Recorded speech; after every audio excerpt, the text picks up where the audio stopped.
Tonight, we explore one of the most essential teachings in all of Buddhism, the teaching of impermanence. This truth sits at the very heart of what the Buddha discovered and what Zen practice reveals to us again and again. Before we begin, feel free to share what time it is and where you're listening from. Much of our suffering comes from resisting change, from trying to hold on to what is passing, from demanding that life stay the same. When we understand impermanence deeply, we can finally stop fighting the river's flow. We can appreciate what is here while it is here. We can love without grasping.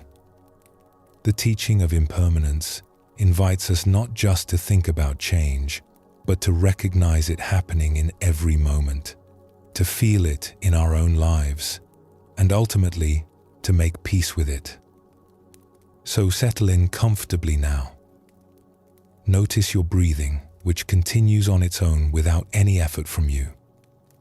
Just listen and allow this ancient wisdom to settle into you like nourishing rain soaking into earth. There is something we expect from life that life cannot give us. We expect things to stay the same. We expect that what exists now will continue to exist tomorrow, next week, next year. We expect the people we know to remain fundamentally unchanged.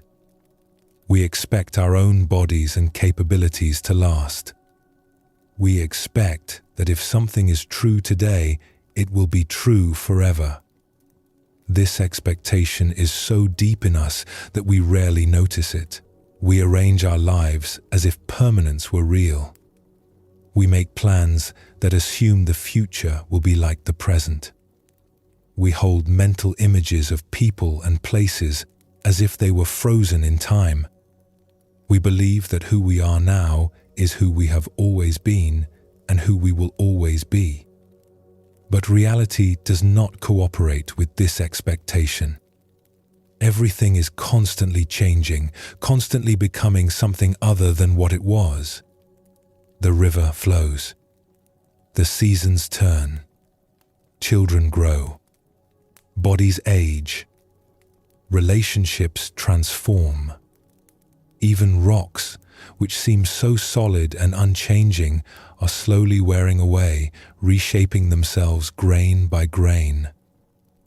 The Buddha taught that this constant change, this impermanence, is one of the three marks of existence. It is not an occasional feature of life that affects some things sometimes.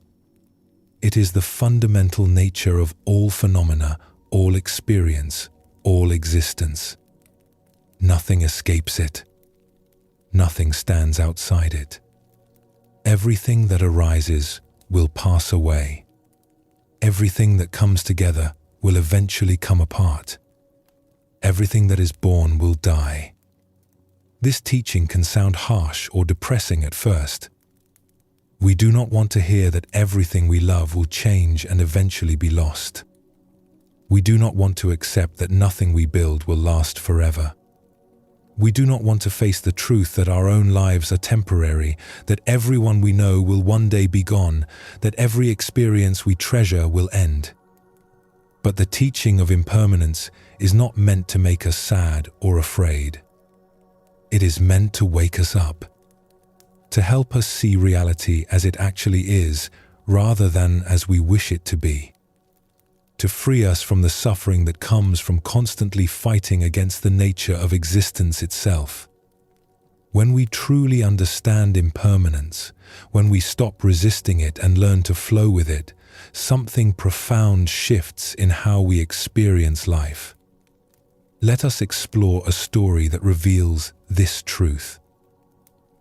There once lived a potter named Tomoe, who had left her village as a young woman to study her craft in the capital city. For 40 years, she lived far from home, learning from master potters, developing her skills, eventually becoming known for her delicate tea bowls and elegant vases.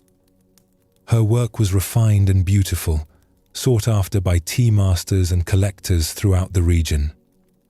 But as Tomoe grew older, she began to think more often about her childhood. She remembered her village, nestled in the mountains, the simple house where she had grown up, and especially the river that ran through the valley. That river had been her constant companion as a child. She had played beside it every day, wading in its shallows during summer, watching it rush with snowmelt in spring, listening to its voice through all the seasons.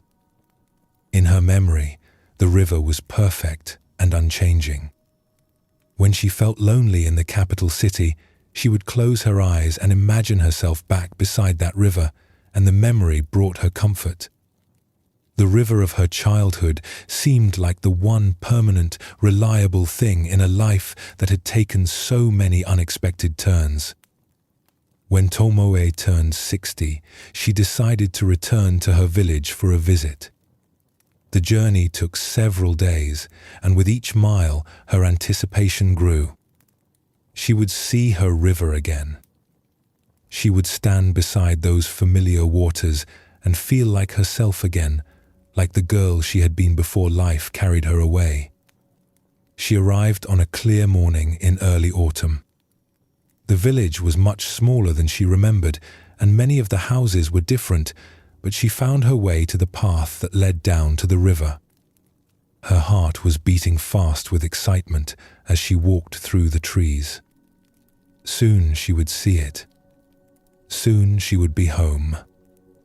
But when Tomoe came through the last line of trees and stood on the riverbank, she felt a shock of confusion and disappointment. This was not her river. The river of her memory had been wide and strong, its waters clear and bright. This river was narrower, its flow more sluggish.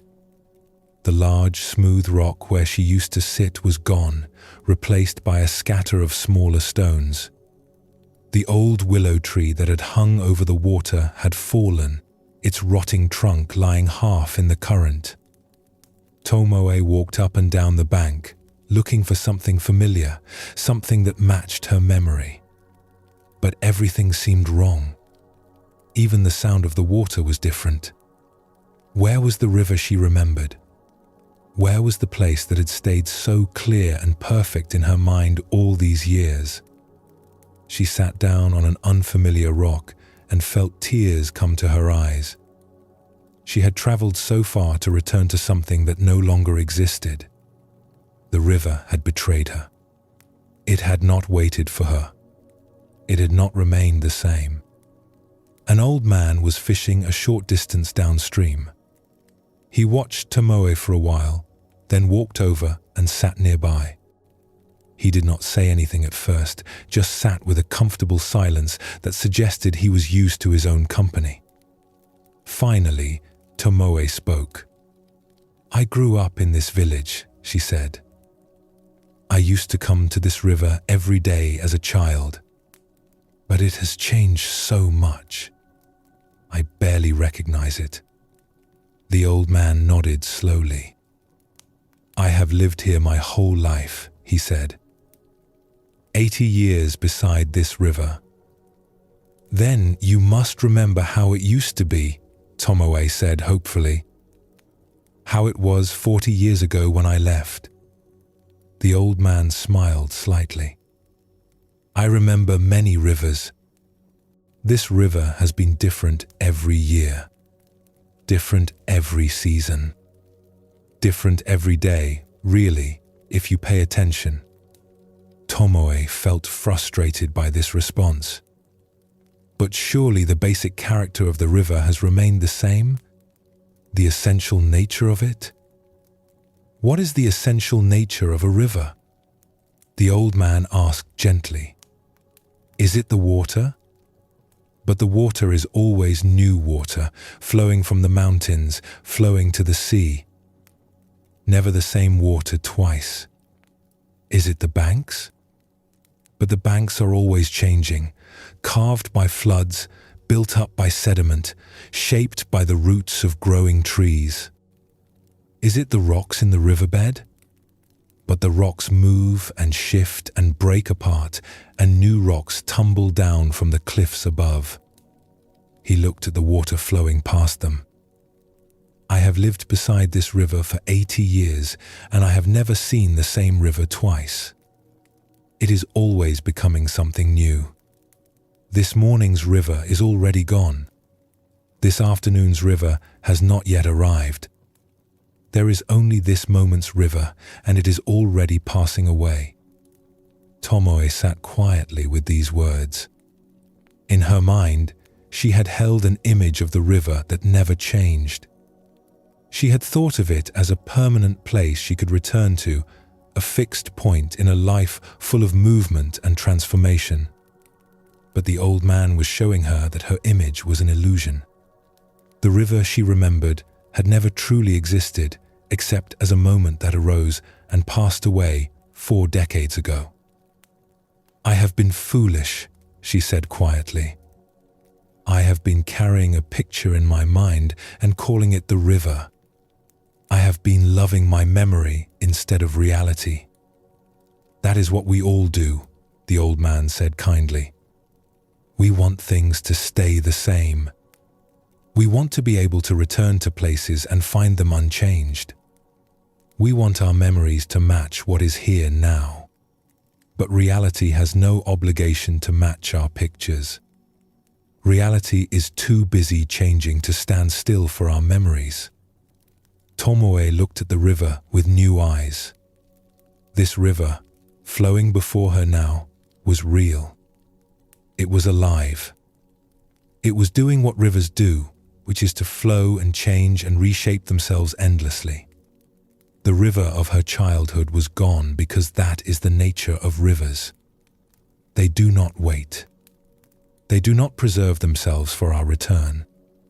They continue their endless transformation, moment by moment, year by year. She noticed things about this present river that she had missed while comparing it to her memory. The way the light played on the surface, the sound of water moving around a partially submerged branch, a small bird standing on a rock, dipping its head to drink. These things were here now, real and immediate, while she had been lost in grief for a past that existed only in her thoughts. Thank you, Tomoe said to the old man. You have shown me something important. The old man stood up, preparing to return to his fishing. The river teaches us every day if we watch it. Nothing stays. Everything flows. This is not a sad truth. It is simply the truth. After he left, Tomoe stayed by the river for a long time. She watched the water moving past, never the same water twice. She noticed how clouds were reflected on the surface, appearing and disappearing as they moved across the sky. She saw how a leaf fell from a tree and was carried downstream, visible for a few moments before passing out of sight around a bend. As she watched, something released in her chest. She had been holding so tightly to her image of how things should be, how they should have remained. But the river was teaching her what the old man had said. Nothing stays. Everything flows. This is not betrayal. This is nature. When Tomoe finally walked back to the village that evening, she was not the same person who had walked down to the river that morning. She had come expecting to find permanence and had discovered change. She had come seeking the past and had found only the present. And in discovering this, she had learned something that would change how she saw everything from that day forward.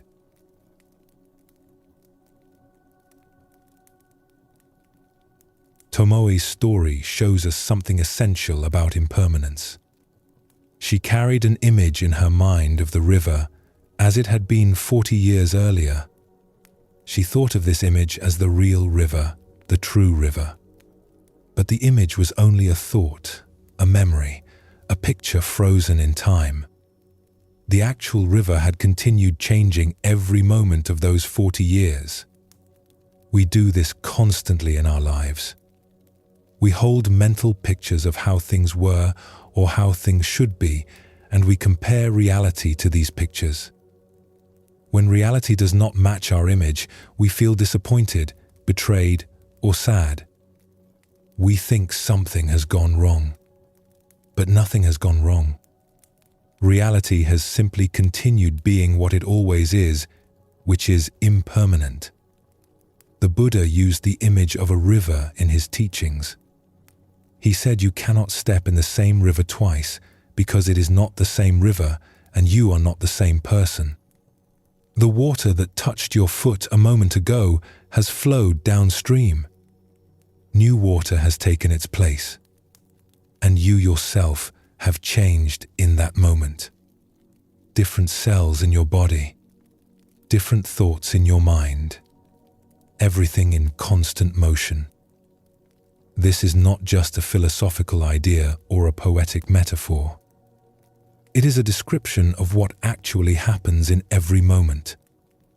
The world you are experiencing right now is not the same world that existed a moment ago. Your body is not the same body. Your thoughts are not the same thoughts. Everything is in flux, constantly arising and passing away. When we truly see this, when we recognize it in our direct experience rather than just thinking about it, something shifts. We stop expecting permanence. We stop demanding that things remain the same. We stop fighting against the fundamental nature of reality itself.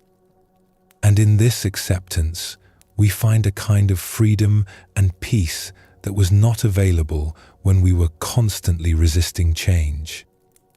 Let us explore another story that reveals a different aspect of this teaching. In a village known for its gardens, there lived a gardener named Hayato who had devoted his life to cultivating beauty. He tended the grounds of a wealthy family's estate, and his work was admired throughout the region. But the crown jewel of his garden was an ancient cherry tree that stood near the main house. This tree was very old, perhaps 200 years. Its trunk was thick and gnarled. Its branches spread wide, creating a canopy of shade, and every spring it produced the most magnificent blossoms. When the tree bloomed, people would come from neighboring villages just to stand beneath it and marvel. The flowers were perfectly pink, delicate as paper, abundant beyond counting. They would last for perhaps 2 weeks and then fall like snow, carpeting the ground in soft petals. Hayato had tended this tree for 30 years. He knew every branch, every curve of its bark. He pruned it carefully each year, fed its roots, protected it from disease and pests. The tree was not just a plant to him.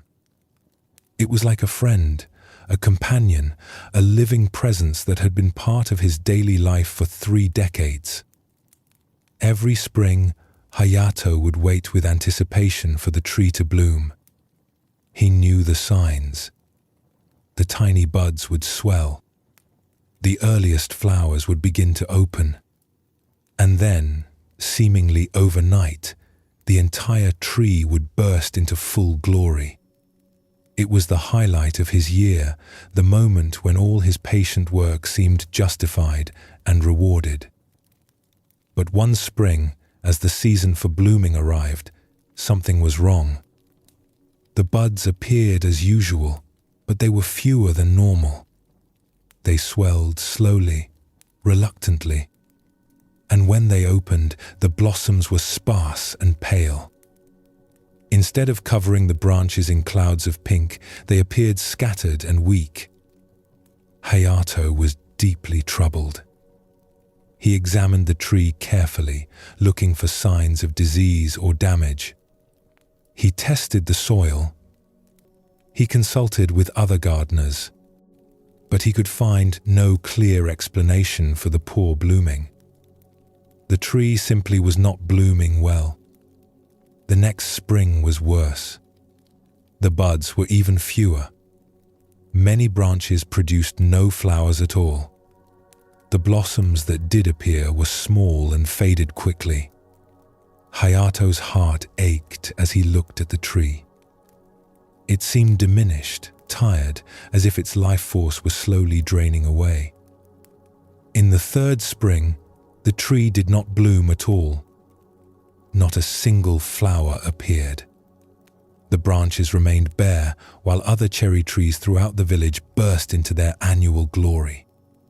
Hayato felt this as a personal failure and a profound loss. He had tended this tree with such care. He had thought his devotion could keep it healthy and beautiful forever. But the tree was failing anyway, and he did not know how to save it. He sat beneath the bare branches one morning, feeling a grief that surprised him with its intensity. "It is only a tree," he told himself. But it did not feel like only a tree. It felt like watching something beloved fade away, helpless to prevent it. A young man approached. His name was Jun, and he had recently arrived in the village to study gardening with Hayato. He was perhaps 20 years old, eager and observant. "Master Hayato," Yun said carefully. "May I sit with you?" Hayato nodded without speaking. Jun sat quietly for a while, looking up at the bare branches against the sky. Finally, he spoke. "The tree is very beautiful." Hayato felt a flash of irritation. "It is not beautiful. It is dying. Look at it. No blossoms. It has failed." "I see a tree that has lived for 200 years, Jun said gently. "I see branches that have held countless blossoms in their time. I see bark that shows the marks of 2 centuries of weather and growth. I see a shape that has been sculpted by time and wind into something unique. When I look at this tree, I see something beautiful." "You are young," Hayato said, his voice harder than he intended. "You did not see this tree in full bloom. You do not know what has been lost." "That is true," Jun agreed. "I only know what is here now. And what is here now is still beautiful, even without flowers." Hayato wanted to argue, but he found he could not.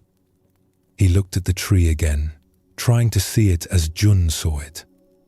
Without the expectation of blossoms, without the comparison to past springs. Just the tree as it was now, in this moment. The trunk was indeed impressive, weathered and strong. The pattern of the bark told a story of endurance. The way the branches reached out created a kind of sculptural beauty even without leaves or flowers. The tree had presence and dignity, even in its declining years. "All things change," Jun said quietly. "This tree bloomed magnificently for many years. Now it is in a different stage of its life. Perhaps it will bloom again, or perhaps it will not. But either way, it is still itself. Still worthy of respect. Still teaching us something." "What is it teaching?" Hayato asked. "That nothing stays the same," Jun replied. "That even the most beautiful things must age and fade. That this is not failure. This is simply the way of all living things. The tree is showing us how to age with dignity, how to be beautiful in every season, not just in spring." Hayato sat with these words. He had been so focused on the tree's past glory that he had not really seen the tree as it was now. He had been grieving what was lost instead of appreciating what remained. He had been demanding that the tree stay the same forever, which was impossible. No living thing can stay the same. everything must change. Over the following months, Hayato's relationship with the tree transformed. He still cared for it, but he released his attachment to it blooming. He appreciated its presence without needing it to perform or produce. He noticed its beauty in different ways. The way birds nested in its branches, the shade it still provided on hot summer days, the way snow caught in its bare limbs in winter, creating delicate patterns. 3 years later, the old cherry tree died. Its trunk split in a storm, and it became clear that its life had ended. Hayato felt sadness at its passing, but not the desperate grief he had felt when it stopped blooming. He understood now that the tree's life, like all lives, had a natural arc. It had been born, grown, flourished, declined, and died. This was not tragedy. This was completeness. The wealthy family asked Hayato if he wanted to remove the dead tree and plant a new one. But Hayato suggested they leave the trunk standing for a while. "Let it teach us," he said. "Let it show us the full cycle. How life turns to decay. How decay feeds new life. How nothing is wasted in nature's processes." Jun, who was now a skilled gardener himself, understood what his teacher was saying. "Everything arises and passes away," he said. "This tree taught us in its blooming. Now it teaches us in its dying." "Yes," Hayato agreed. "And both teachings are equally valuable."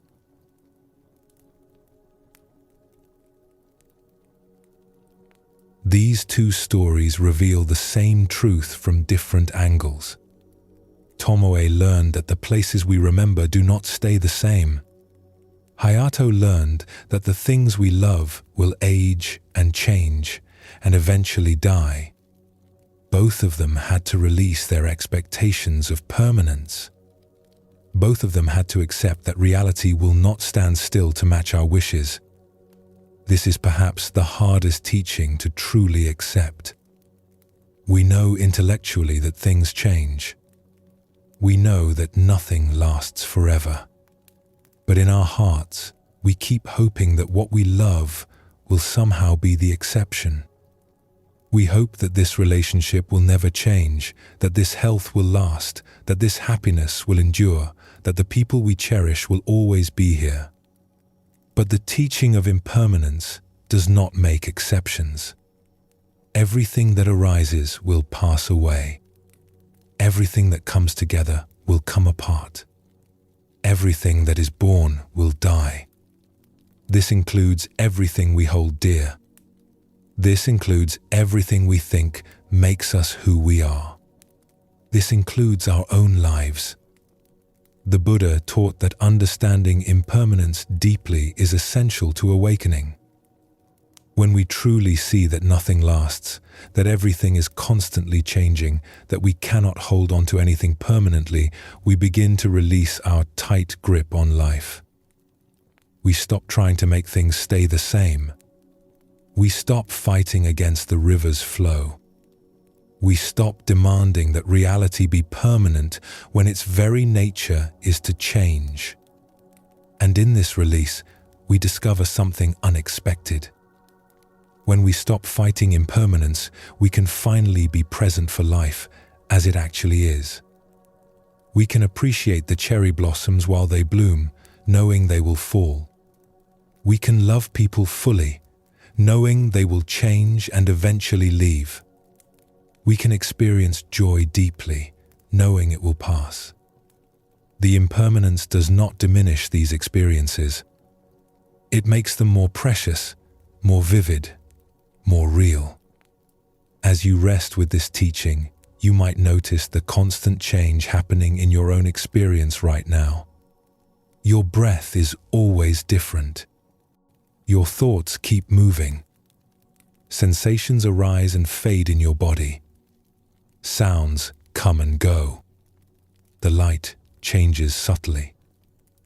Everything in your field of awareness is impermanent, constantly transforming, never holding still. This is not a problem to solve. This is the nature of being alive. And when we stop resisting it, when we flow with it rather than against it, we discover a kind of peace that was never available through our attempts to make things permanent. The river keeps flowing. The seasons keep turning. The cherry tree blooms and fades and dies and returns to the earth. And in all of this constant change, there is a kind of rightness, a natural order that we can align ourselves with or resist. Resistance brings suffering. Acceptance brings peace. This is the teaching of impermanence, not as an abstract concept, but as a living truth that we can see and feel and know in every moment of our lives. Take a moment to rest. Feel the support beneath you. Notice any sounds around you, arising and fading. Everything you hear will pass away. Every sensation you feel is already changing. This is not something to fear. This is simply how things are. We carry images of people in our minds. Our parents as they were when we were children. Our friends as they were in school. Our partners as they were when we first met them. We hold these images carefully, as if they were photographs we can return to whenever we want to remember who someone truly is. But the person in our image is not the person standing before us. The parent we remember from childhood has lived decades more, experienced joys and losses we may never know about, been shaped by time and circumstance into someone subtly or dramatically different. The friend from school has encountered their own struggles, made their own discoveries, traveled their own path to become someone we might not recognize if we met them fresh today. The partner we fell in love with has continued growing, changing, becoming in ways both small and profound. This is one of the most difficult aspects of impermanence to accept. We can understand intellectually that rivers change and cherry trees age, but we struggle deeply with the truth that people change. We want the people we love to remain the same. We want to know them completely and have that knowledge stay accurate forever. We want relationships to feel stable, predictable, secure. But people are not stable. They are not fixed objects we can finally understand and then check off as known. People are like clouds, constantly forming and reforming, never the same from one moment to the next. The person you spoke with this morning is not quite the same person you speak with this evening. Something has shifted, however slightly. Some experience has touched them. Some thought has moved through them. Some change has occurred. This truth can feel threatening at first. If people are always changing, how can we trust them? How can we build lasting relationships? How can we ever truly know anyone? But there is another way to see it. When we recognize that people are always becoming someone new, we can meet them freshly instead of through our outdated images of who they used to be. We can remain curious instead of assuming we already understand. We can allow relationships to be alive rather than frozen. Let us explore a story that reveals this truth. There once lived a merchant named Issei who traded in silk and fine fabrics.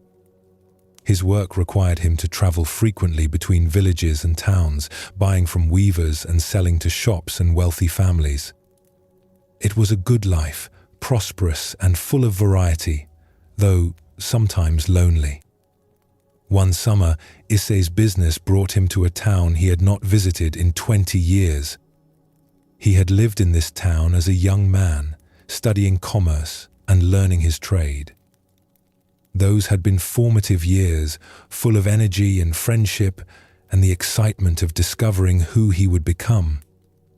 As Issei walked through the familiar streets, now somewhat changed but still recognizable, he thought about his closest friend from those years. Now had been like a brother to him. They had studied together, dreamed together, supported each other through difficulties, and celebrated each other's successes. When Issei had left town to establish his business elsewhere, they had promised to stay in touch. But as often happens, letters became less frequent over time, then stopped altogether. 20 years had passed without contact. Issei asked around and learned that Nao still lived in the town. He was no longer involved in commerce but had become a teacher at a small school for children. Issei felt a surge of excitement would surprise his old friend. They would reminisce about old times. They would laugh about their youthful adventures and pick up their friendship exactly where it had left off. He found the school easily and waited outside as the day's lessons ended. Children poured out of the building, running and calling to each other. Then he saw Nao emerge, walking slowly, carrying books and papers. Issei's first thought was surprise at how much his friend had aged. Of course he had aged, they both had, but somehow Issei had not expected it. The energetic young man he remembered had become a middle-aged man with graying hair and a slightly stooped posture. "Now," Issei called out, walking forward with a broad smile. "Do you remember me?" Nao looked up, his expression uncertain at first, then gradually brightening with recognition. "Issei? Can it really be you?" They embraced, both laughing with the surprise and pleasure of the unexpected reunion. "I cannot believe it," Nao said. "After all these years, what brings you to town?" "Business," Issei said. "I am trading silk. But I had to find you when I learned you still lived here. I have thought of you so many times over the years." They agreed to meet that evening at a tea house they had frequented as young men.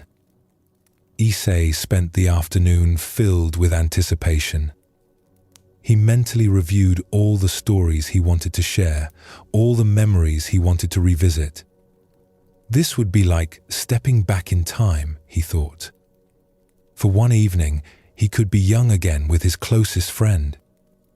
But when they sat together that evening, Issei felt a growing confusion and disappointment. Nao was there physically, but the person Issei had been looking forward to seeing seemed absent. His friend spoke quietly, almost hesitantly. He seemed uninterested in reminiscing about their shared past. When Issei brought up old adventures, Nao would acknowledge them briefly, but did not elaborate or add his own memories. The laughter and energy Issei remembered were nowhere to be found. Issei tried harder to recreate the old feeling. He told stories about their youthful exploits, trying to draw Nao into the shared memory. He reminded his friend of jokes they had shared, dreams they had discussed, plans they had made. But Nao responded with polite smiles that did not reach his eyes. Finally, Issei's frustration broke through his good manners. "What has happened to you?" he asked. "You seem so different, so quiet and withdrawn. Where is the friend I remember?" Nao was silent for a long moment, looking down at his teacup. When he spoke, his voice was very soft. "That friend is gone, Issei. He was someone I was 20 years ago. I am not that person anymore." "But people do not change that much," Issei protested. "Not fundamentally. You are still you." Nao looked up, and Issei saw something in his eyes that made him go quiet. There was a depth of sadness there that had not been present in his youthful friend. "Many things have happened in 20 years, Nao said. I married. My wife was everything to me. We had a daughter. For 10 years, I was happier than I had ever been. Then my daughter became ill. We tried everything to help her, spent all our money, consulted every doctor. But she died. She was only 8 years old." Issei felt his chest tighten. "Now, I am so sorry." "I did not know." "How could you know?" Nao said without bitterness. "We had not spoken in years. After my daughter died, my wife could not bear to stay in this town. She left. She needed to start fresh somewhere else, and I understood. I do not blame her. But I stayed. I took a position teaching children, perhaps as a way to still be around the age my daughter would have been. Perhaps as a way to honor her memory by helping other children learn and grow." He paused, turning his cup slowly in his hands. "The person you remember, the energetic young merchant full of ambitions and laughter, that person existed before all of this happened. Grief changed me, Issei. Loss changed me. I am not that person anymore. I cannot be."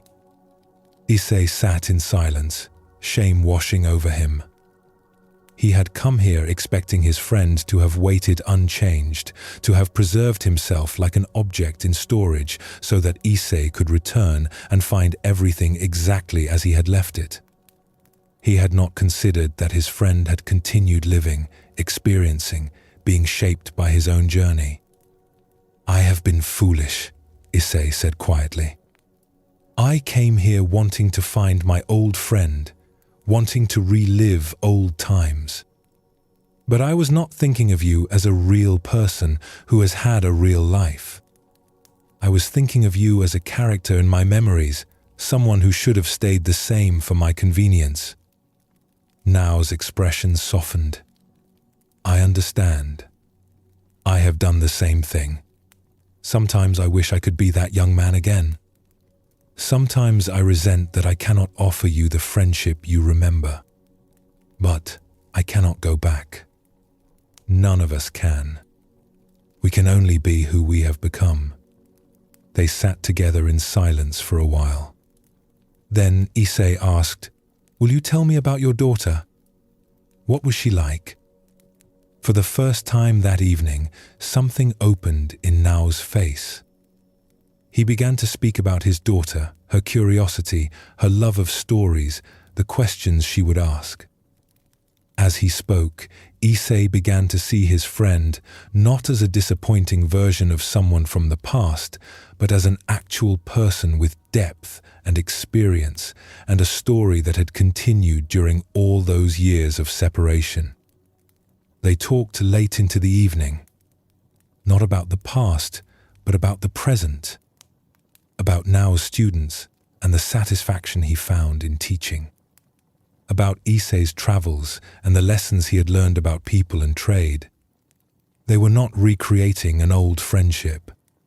They were discovering whether a new friendship might be possible between who they had each become.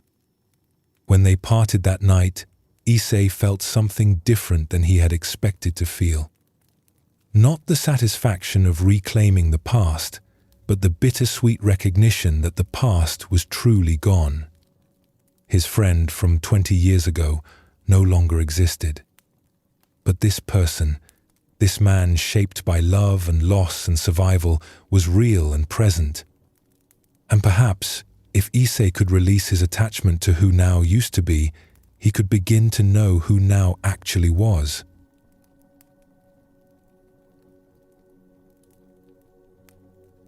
Issei's story shows us something painful but essential about impermanence. People change. Sometimes gradually, sometimes dramatically.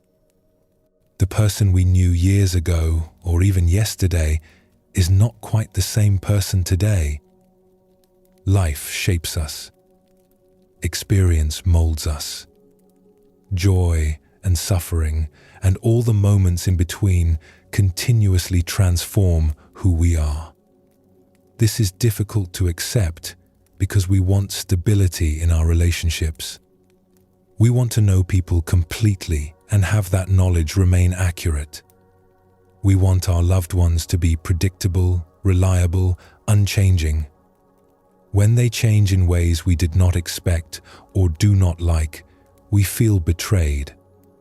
We think they have become someone other than their true self. But there is no fixed true self. There is only the continuous unfolding of a person responding to life. We do this with everyone in our lives. We freeze our parents at a certain age and are surprised when they grow older and frailer. We hold images of our children at particular stages and struggle when they grow beyond those images. We meet our partners with expectations based on who they were last year or last week, and we miss who they are today. The teaching of impermanence invites us to release these frozen images, to see the people in our lives as they actually are, not as we remember them or expect them to be. To remain curious about who they are becoming, instead of insisting they remain who they were. To allow relationships to be alive and changing, rather than dead and fixed. This does not mean relationships cannot have stability or depth. But the stability comes not from people staying the same, but from continuously meeting each other anew. From being willing to discover each other again and again. From recognizing that the person you love today is not quite the same person you loved yesterday and loving them anyway. Or perhaps loving them more deeply because you see them truly rather than through your outdated images. Let us explore another story that reveals how this truth applies to our own changing nature. In a monastery known for its tea ceremonies, there lived an elderly woman named Fumiko, who had been practicing the art of tea for over 50 years. She had studied under great masters in her youth. She had perfected every movement, every gesture, every aspect of the ceremony until her practice was flawless. People would travel great distances to attend her tea ceremonies, which were considered among the finest in the region. Fumiko took deep pride in the precision of her practice. The way she heated water, prepared the bowl, whisked the tea, each movement was exact. There was no wasted motion, no uncertainty, no error. She had worked for decades to achieve this level of mastery, and it had become central to her identity. She was Fumiko, the tea master, renowned for her perfect technique. But as Fumiko grew older, something began to change. Her hands, which had been so steady for so many years, began to tremble slightly. At first, the trembling was barely noticeable. She could compensate for it, adjust her movements to maintain the appearance of steadiness. But gradually, it became more pronounced. The tremor she had been able to hide became visible to others.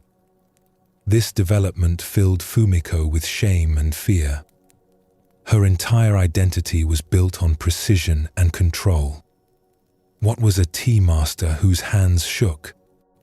What value did she have if she could no longer perform the ceremony perfectly? She began to decline invitations to lead ceremonies, making excuses about being busy or unwell. She withdrew from teaching, afraid that students would lose respect for her if they saw her imperfection.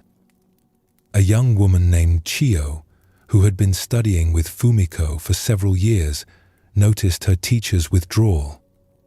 She had learned much from Fumiko and was troubled to see her becoming isolated and sad. One day, she approached her teacher directly. "Master Fumiko," she said respectfully, "I miss attending your tea ceremonies. Will you prepare tea for me today?" Fumiko felt a wave of panic. "I'm not feeling well today," she said. Perhaps another time. But Chiyo did not leave. She sat down and waited quietly. Her patient presence made it impossible for Fumiko to hide behind excuses.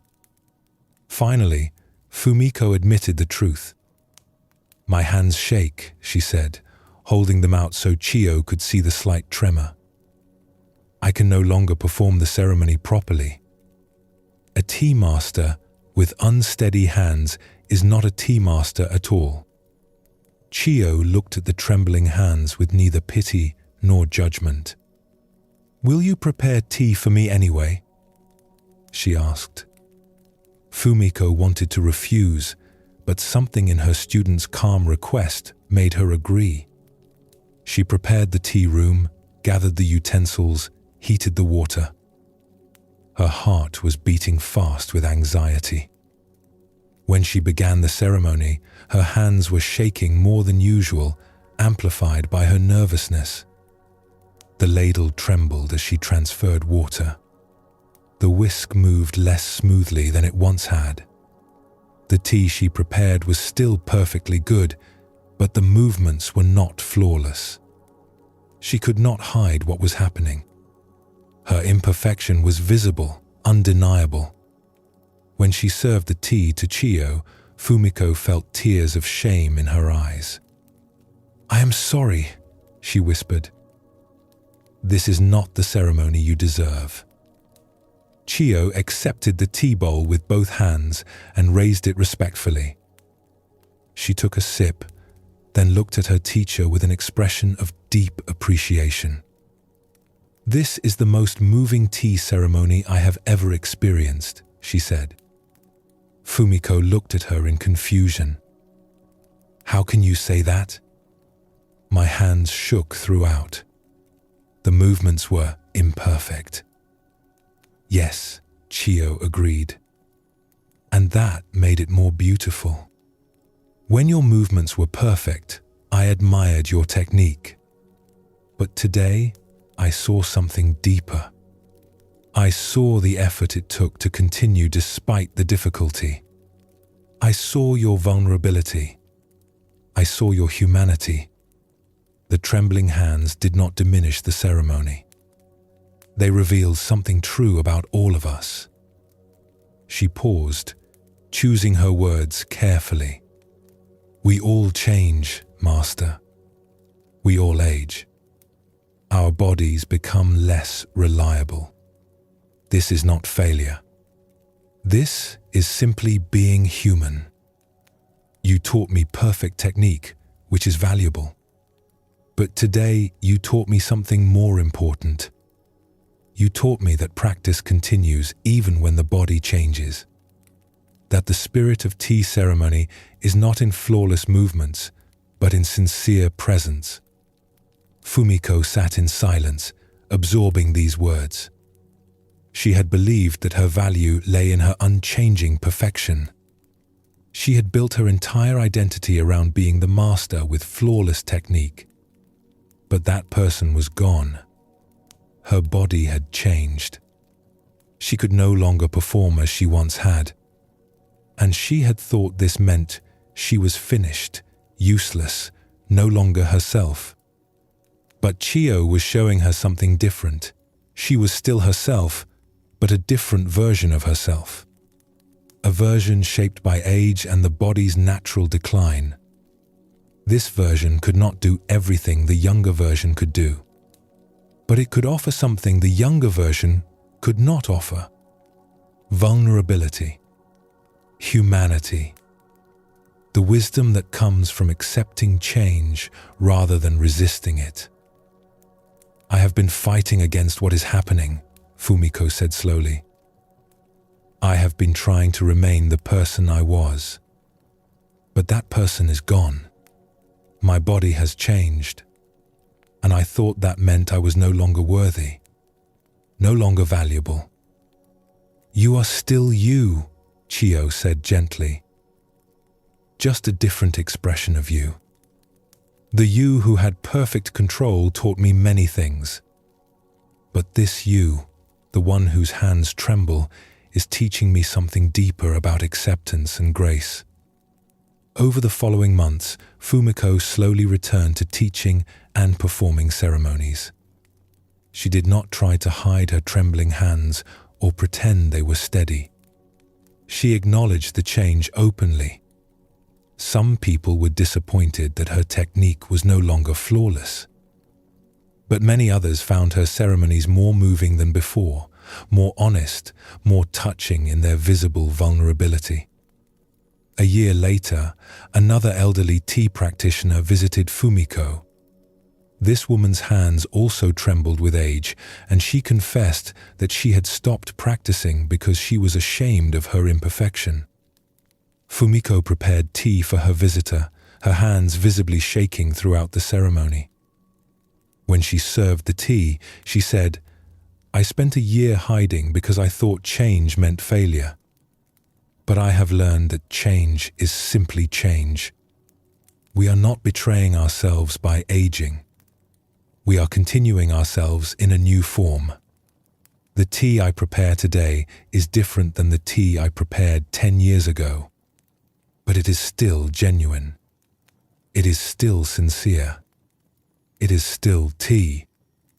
The visiting practitioner looked at Fumiko's trembling hands and then at her own. "You have given me permission to continue," she said quietly.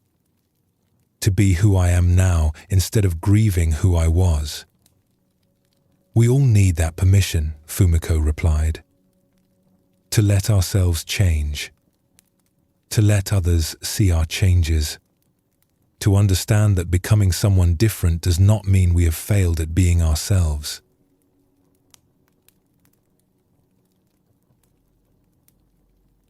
These two stories reveal the same truth about people and change. Issei learned that others change in ways we cannot predict or control. Fumiko learned that we ourselves change in ways that can feel like losing who we are. Both discoveries are challenging. Both require us to release our attachment to fixed identities and unchanging relationships. The person you think of as yourself is not a fixed entity. It is a continuous process. You are not the same person you were as a child, as a teenager, as a young adult. Your body has changed. Your mind has changed. Your understanding has changed. Even your memories have changed, reshaping themselves each time you recall them. The person who began listening to this teaching is not quite the same person who is listening now. This applies to everyone. Your parents are not the same people who raised you. Your children are not the same children they were last week. Your friends have been shaped by experiences you may not know about. Your partner has continued growing in directions you may not have noticed. Everyone is constantly becoming someone new. We resist this truth because it feels destabilizing.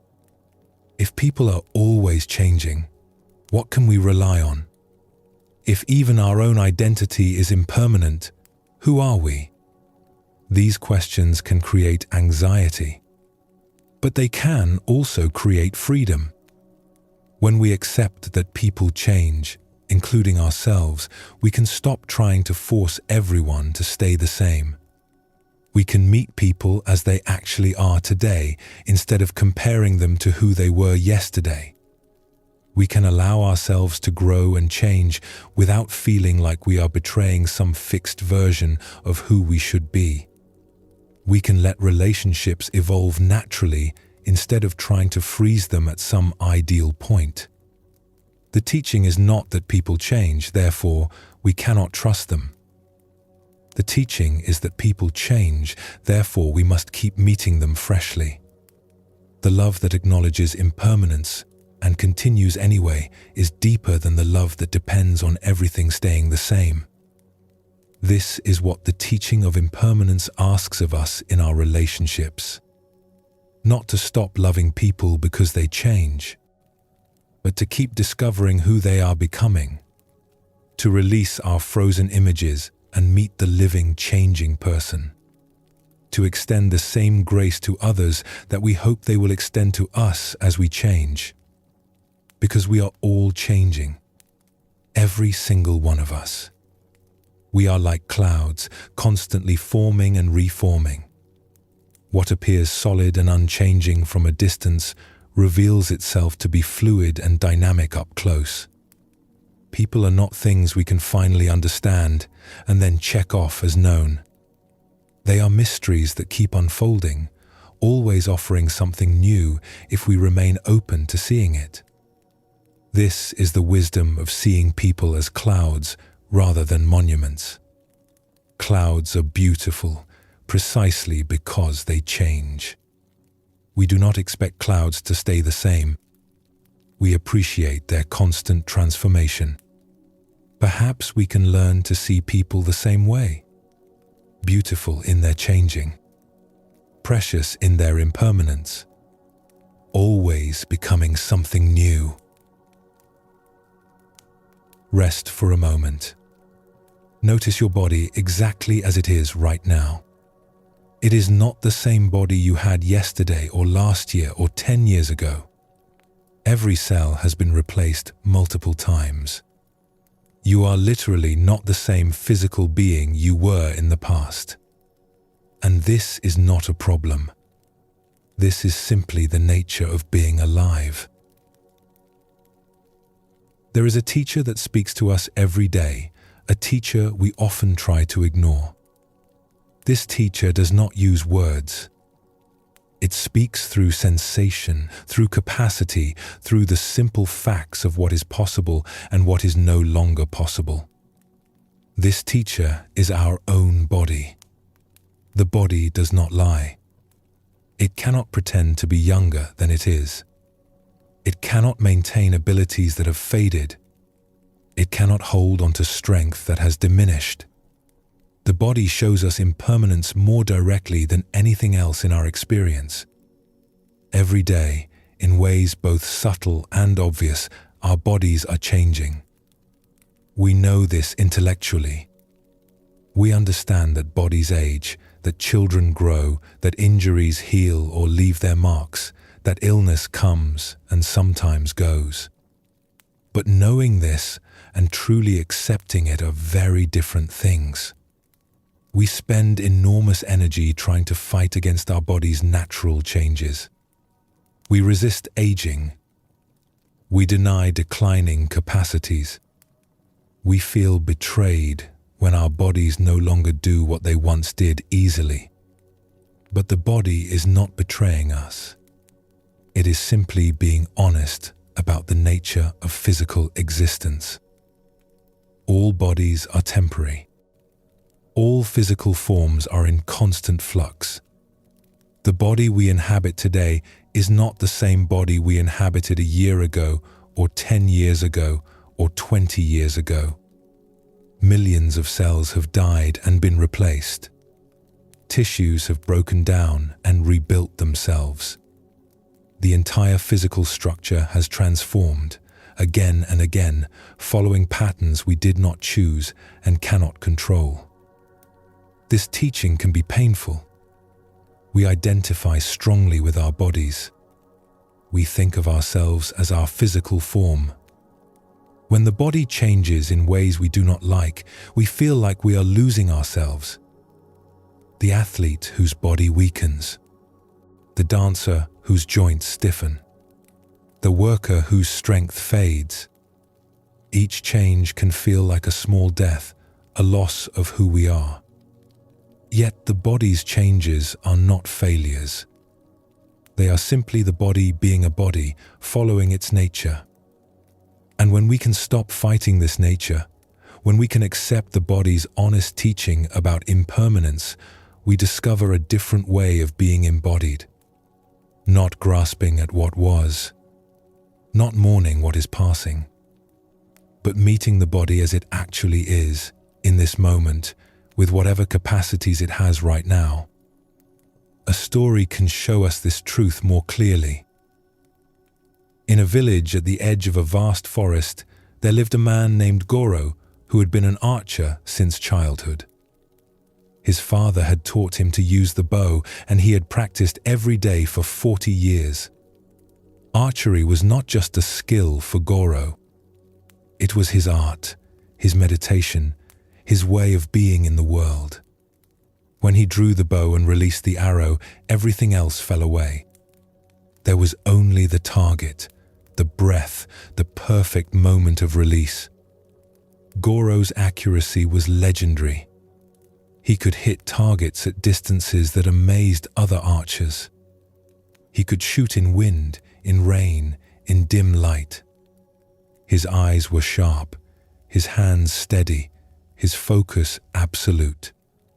People would come from neighboring villages to watch him practice and to ask for his teaching.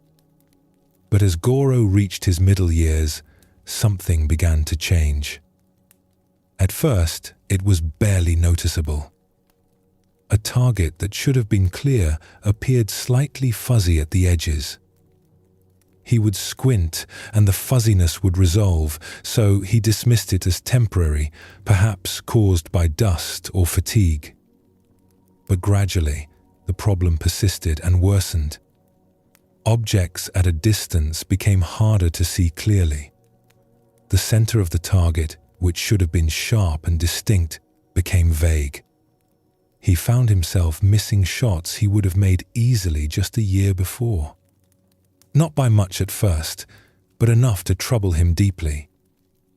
Goro visited a healer who examined his eyes and delivered unwelcome news. His vision was fading in the way that often happens as people age.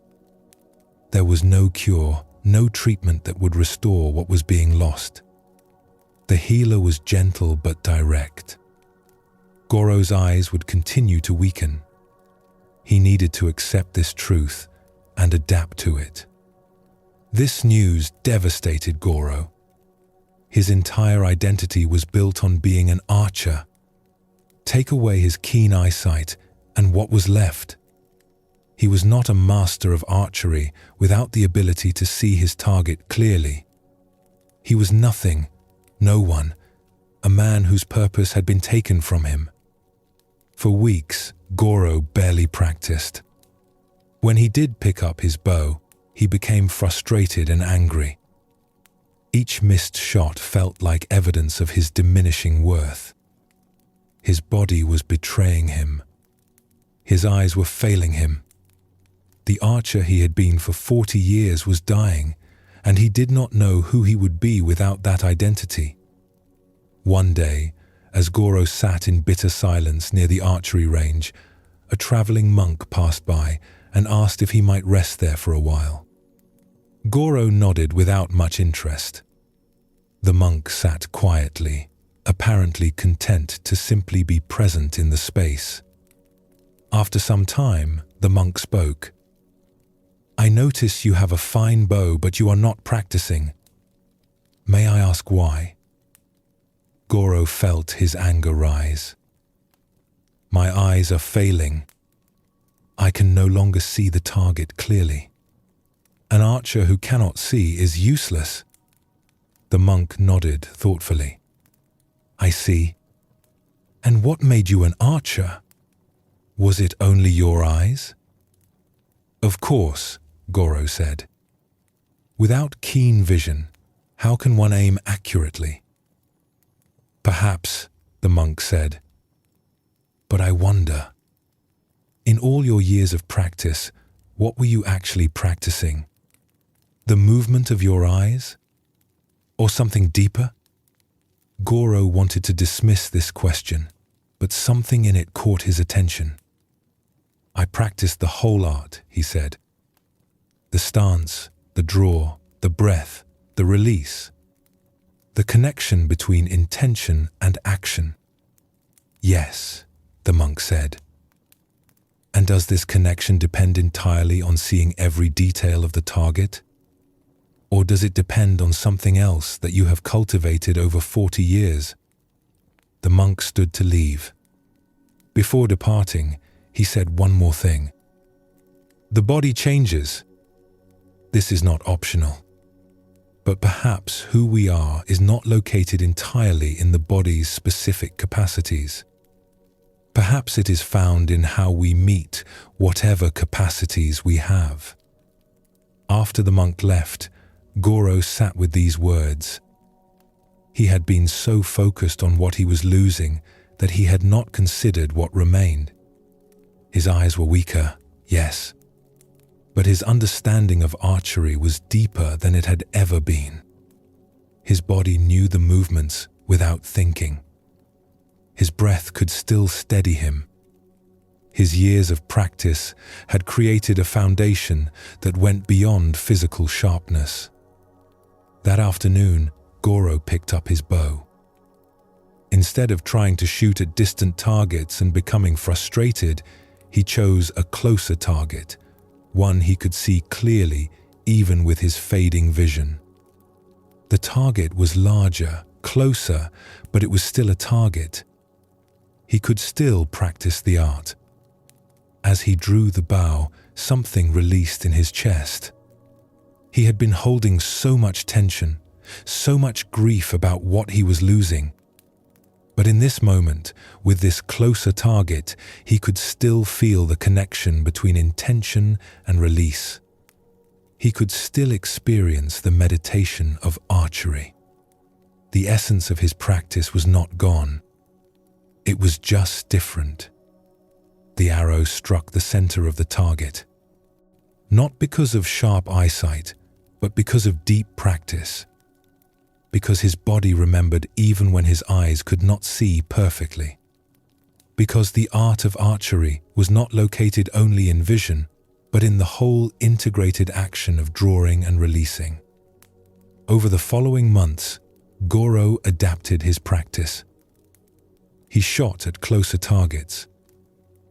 He focused on teaching students, which required less physical demonstration and more transmission of understanding. He discovered that his love of archery did not die when his eyesight faded. It transformed into a different expression of the same devotion. Students began to say that Goro's teaching had become deeper, more profound. When he had relied on his perfect vision, he had sometimes been impatient with students who could not see as clearly as he could. But now, understanding the challenge of limited capacity, he taught with more compassion. He helped students find the art even when physical conditions were not ideal. One day, a young archer with excellent eyesight asked Goro, "How can you still teach archery when you cannot see the distant target yourself?" Goro smiled. "I am teaching archery now more purely than I did when my eyes were sharp. Then, I often confuse seeing clearly with understanding deeply. I thought the art was in hitting the distant target. But the art is in the quality of presence you bring to each moment of practice. The target is just a place to direct your attention. The real practice is in how you meet yourself in the act of drawing the bow." He paused, looking at the young archer. "Your eyes will fail eventually. Everyone's do. But if your practice depends only on sharp vision, you will lose it when your body changes. If your practice is rooted in something deeper, it can continue transforming through all the changes your body will bring." Years later, when Goro was quite old and his vision had faded further still, he no longer shot arrows at all. But he was still considered a master archer. Students came to learn from him not because he could demonstrate perfect shots, but because he embodied the spirit of the practice.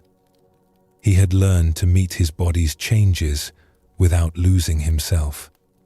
He had discovered that impermanence does not destroy what matters most. It only asks us to find new forms for our devotion.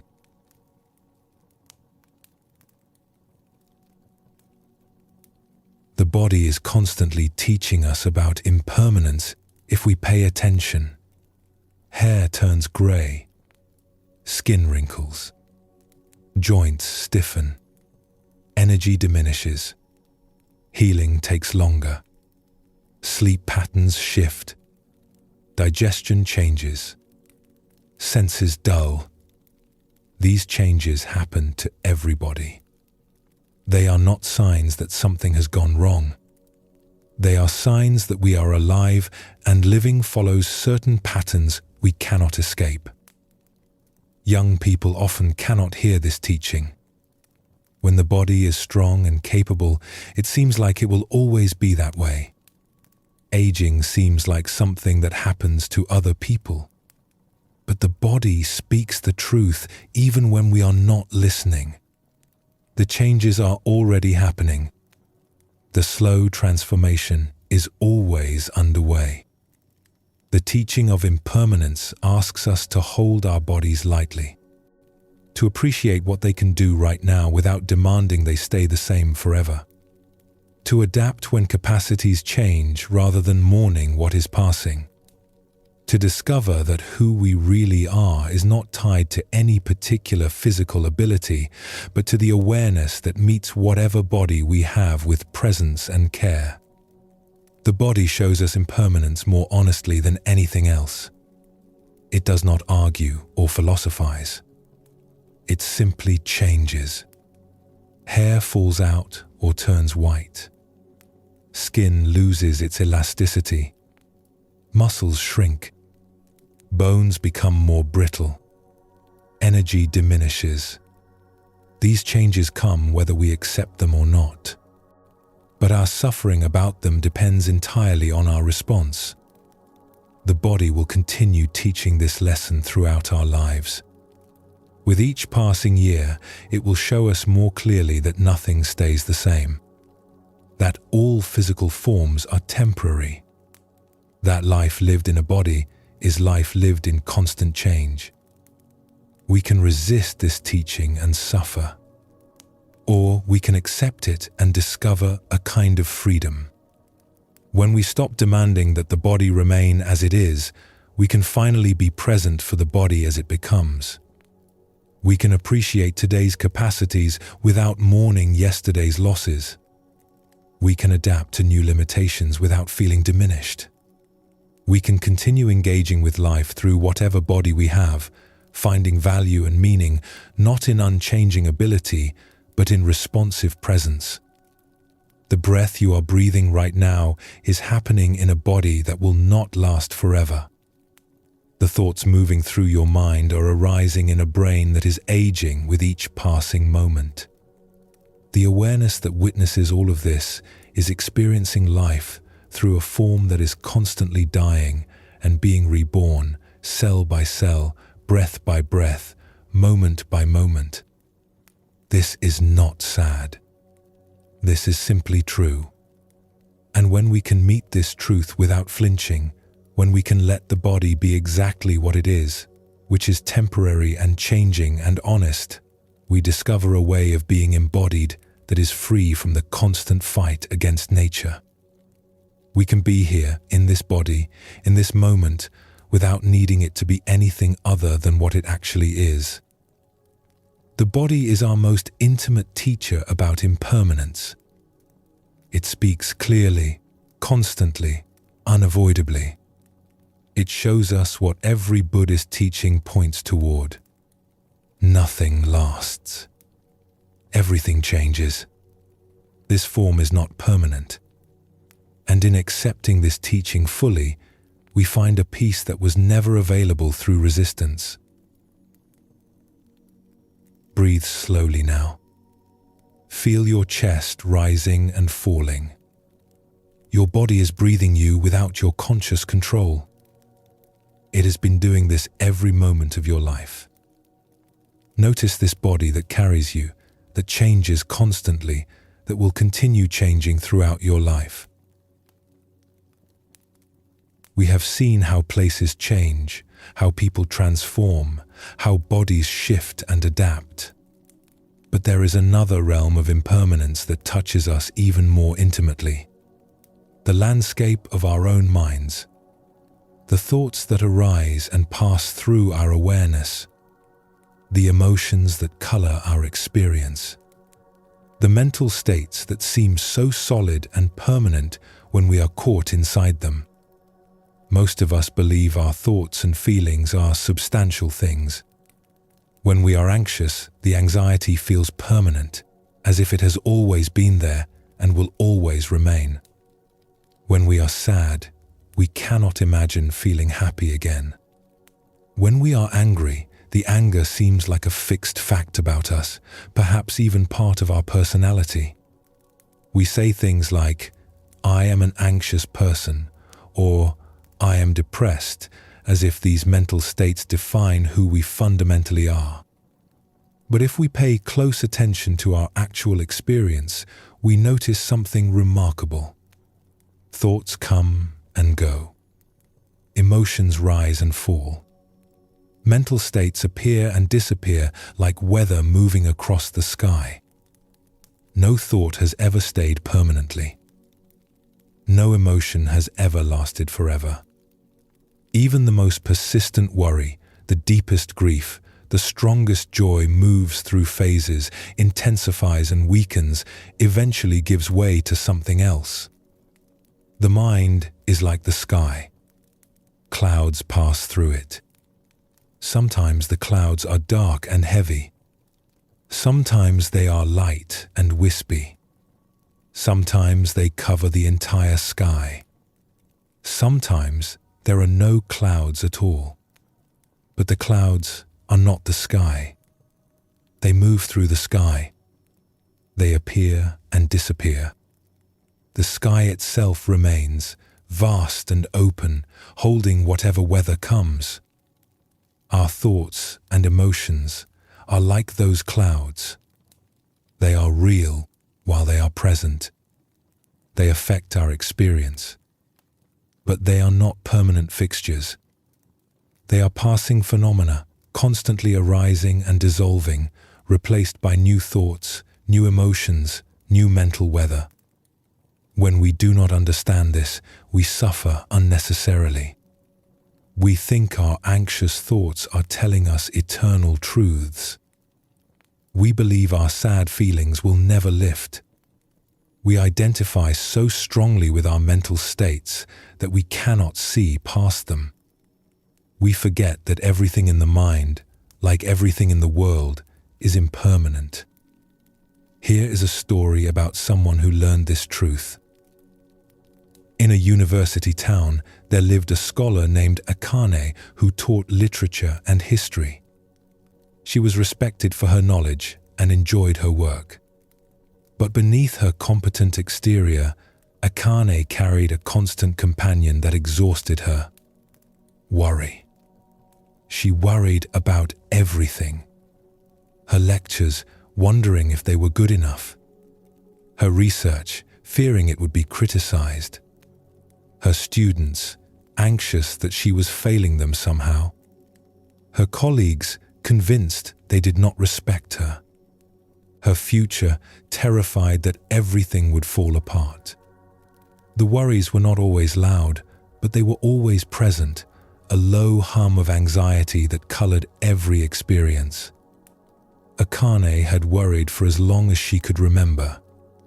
As a child, she worried about disappointing her parents. As a student, she worried about her grades. Now, as a teacher, she worried about her performance and reputation. The content of the worries changed over the years, but the worrying itself seemed permanent, an unchangeable part of who she was. She tried many things to escape the worry. She worked harder, thinking that perfect performance would finally quiet her fears. But achievement only brought temporary relief before new worries rushed in to fill the space. She tried distracting herself with busy activities, but the worry waited patiently beneath the distractions, ready to resurface the moment she slowed down. Akane began to believe that worry was simply her nature. She was a warrior. Some people were calm, others were anxious. She had been dealt the anxious temperament and would have to live with it forever. This belief itself became another layer of suffering. Not only did she have the worries, she also had the conviction that they would never end. One autumn, a traveling teacher came to the university to give a series of talks on meditation and Buddhist practice. Akane attended out of curiosity, though without much hope that anything could help her condition. The teacher was a monk named Tenshin, and he spoke about the impermanent nature of all mental phenomena. Thoughts arise and pass away, Tenshin said.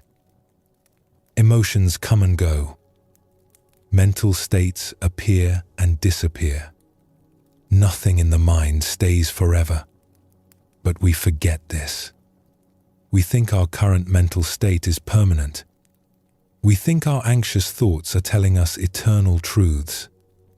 We identify with our emotions and believe they define who we are. After the talk, Akane approached the monk. "I understand what you are saying as an idea," she told him. "But my anxiety is not like passing weather.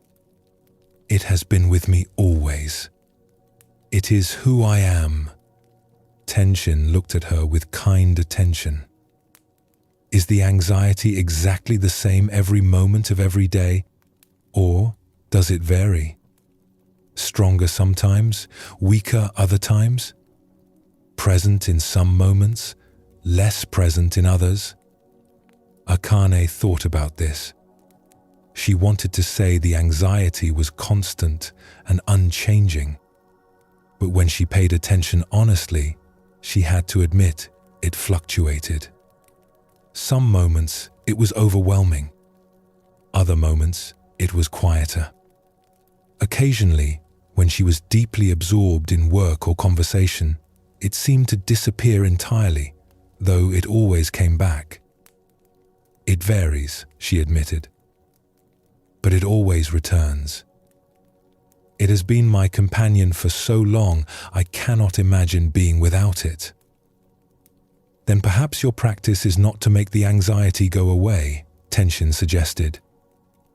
"Perhaps your practice is to watch it carefully, to notice how it arises, to notice how it changes, to notice how it passes, not to fight it or believe it, but simply to see it clearly as what it actually is. A passing phenomenon, like clouds in the sky." He paused, then added, "We suffer not because thoughts arise, but because we cling to them. We believe they are solid and permanent. We think they are telling us the truth about reality. But thoughts are just thoughts. They come and they go. When we can watch them without grasping or resisting, we discover they have much less power than we imagined." Tenshin taught Akane a simple practice. When worried thoughts arose, she should not try to push them away or convince herself they were wrong. Instead, she should simply notice them. A worried thought is appearing, she could observe silently. Then, she would watch what happened to that thought. Did it stay exactly the same?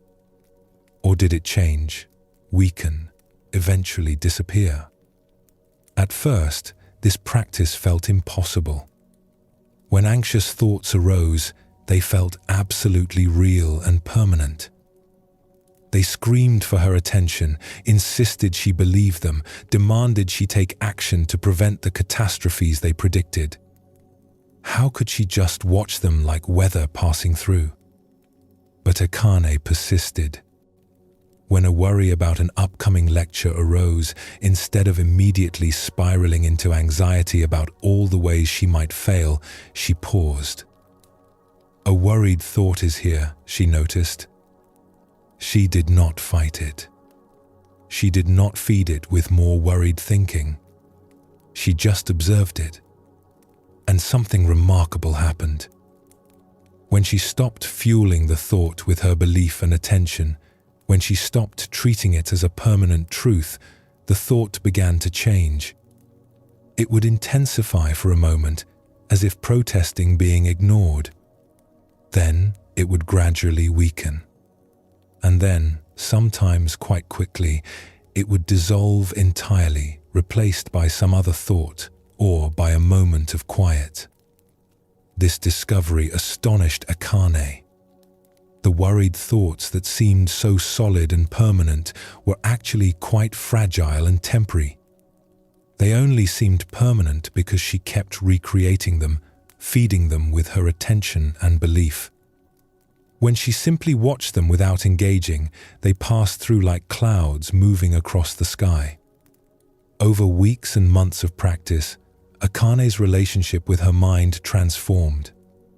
She still experienced worried thoughts, but she no longer believed they were permanent features of who she was. She recognized them as passing mental weather. Some days the weather was stormy, filled with anxious thoughts. Other days it was calmer. But she learned not to identify with the weather. She was not her thoughts. She was the awareness that watched thoughts come and go. One day, a colleague asked Akane if she had changed in some way.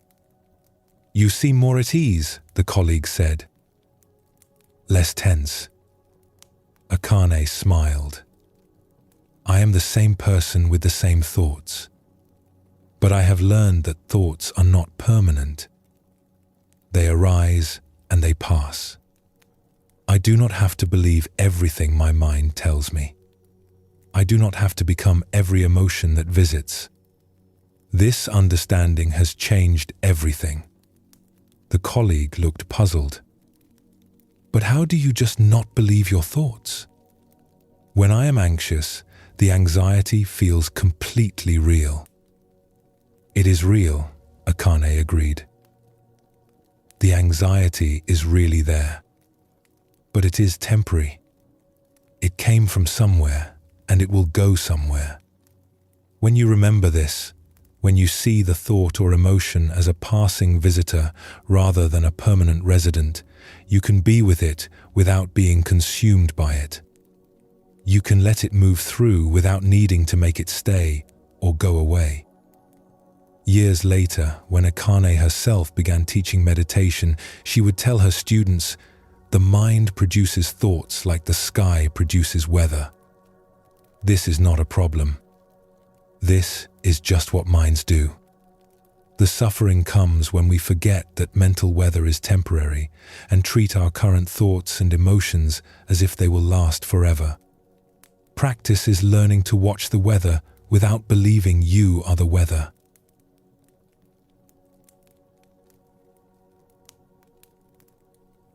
Akane's story shows us something we often forget. Mental states are not permanent, even when they feel that way. Worry that seems eternal is actually a series of worried thoughts arising and passing. Depression that feels bottomless is actually a sequence of sad thoughts and heavy emotions, each one temporary, each one eventually giving way to something else. This teaching is not about forcing ourselves to think positively or pushing away uncomfortable thoughts. It is about recognizing what is actually happening in our minds. Thoughts arise. They last for some period of time. They fade. New thoughts arise. This cycle continues endlessly. No single thought ever stays permanently, no matter how compelling or terrible it seems while it is present. The same is true for emotions. Joy comes and goes. Anger rises and falls. Sadness deepens and lifts. Peace appears and disappears. We experience this constantly, but we often do not notice it because we are so caught up in the content of our mental experience that we miss its impermanent nature. Understanding this impermanence brings a particular kind of freedom. When we are suffering with difficult emotions or thoughts, we can remember that what we are experiencing is temporary. This moment of suffering will pass. It always does. This does not diminish the reality of the suffering while it is present, but it gives us perspective. It helps us not to compound our suffering by believing it will last forever. Another story can help us see this teaching from a different angle. In a small village surrounded by farmland, there lived a man named Shin, who served as a leader in the community. He helped resolve disputes, organized collective work projects, and generally tried to support the welfare of everyone in the village. It was often difficult work, dealing with competing interests and limited resources, and Shin frequently felt frustrated and uncertain about whether he was doing a good job. One spring evening, after a particularly hard day of trying to mediate a conflict between neighbors, Shin decided to take a walk. He left the village and walked into the surrounding hills as the sun was setting. He found a place to sit on a large rock overlooking the valley, and he just sat there, watching the last light fade from the sky. As he sat in silence, something unexpected happened.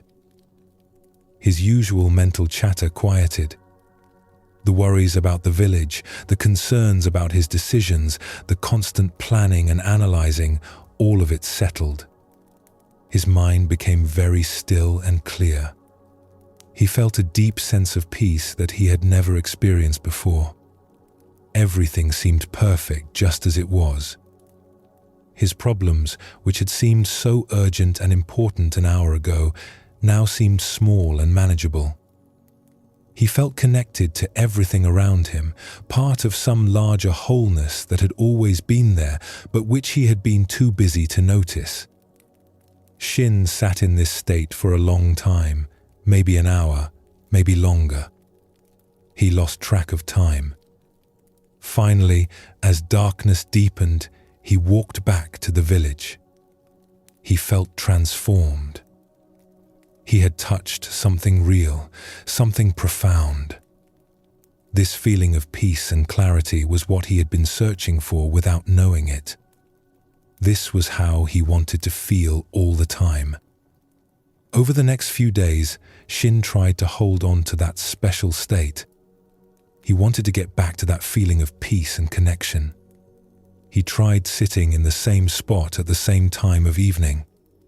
He tried recreating the circumstances that had been present when the experience occurred. But the more he tried to make the feeling return, the more it eluded him. He grew frustrated. Why had the peace come so easily that first evening, and now he could not find it again? He felt like he had been given a glimpse of something precious and then had it taken away. He began to feel worse than before the experience. At least before, he had not known what he was missing. Now he knew there was a better way to feel, but he could not access it. Shin mentioned his frustration to an old woman named Hisako who lived at the edge of the village. She was known for her quiet wisdom, and people often sought her counsel. When Shin described his experience and his inability to recreate it, Hisako listened carefully. "What you experienced was real," she said. "But you are now making a mistake that causes suffering." "What mistake?" Shin asked. "You are trying to make a temporary experience permanent. You are grasping at a mental state that arose and passed, and you are suffering because you cannot hold on to it." She paused, then continued. "All experiences are impermanent, including the good ones. That moment of peace you felt was genuine and valuable. But it was also temporary. It arose from certain conditions coming together. When those conditions changed, the experience changed. This is natural. This is how all mental states work." "But surely peace is better than anxiety," Shin protested. "Should I not try to cultivate the better state?" "You can certainly practice in ways that make peaceful states more likely to arise," Hisako agreed. "But you cannot grasp and hold any state permanently. The very act of grasping prevents the state from arising naturally. When you sat on that rock, you were not trying to achieve anything. You were simply present. The peace arose on its own. Now you are trying to force it to return, and this trying creates tension that prevents peace. She looked at Shin with compassionate understanding. Every mental state will pass. The anxious ones will pass. The peaceful ones will pass. Even the most profound insights come and go. When you understand this, you can appreciate good states while they are present without clinging to them when they fade. And you can endure difficult states knowing they too will pass. Shin thought about this teaching for several days. He recognized that he had been creating suffering by trying to hold on to a temporary experience. He had tasted peace and then spent his energy trying to trap it, to make it permanent. But peace, like everything else in the mind, was impermanent. It had come. It had gone. Other states had taken its place. He decided to try a different approach. Instead of trying to recreate that special evening, he simply sat quietly for a period each day without expecting any particular experience. Sometimes his mind was busy and agitated. Sometimes it was calmer. Sometimes he felt peaceful. Sometimes he felt restless. He learned to meet whatever arose without demanding it be different. Gradually, something shifted. By releasing his grip on the peak experience, by accepting the impermanent nature of all mental states, Shin discovered a different kind of peace. Not the dramatic stillness of that special evening, but a quieter acceptance of whatever was present.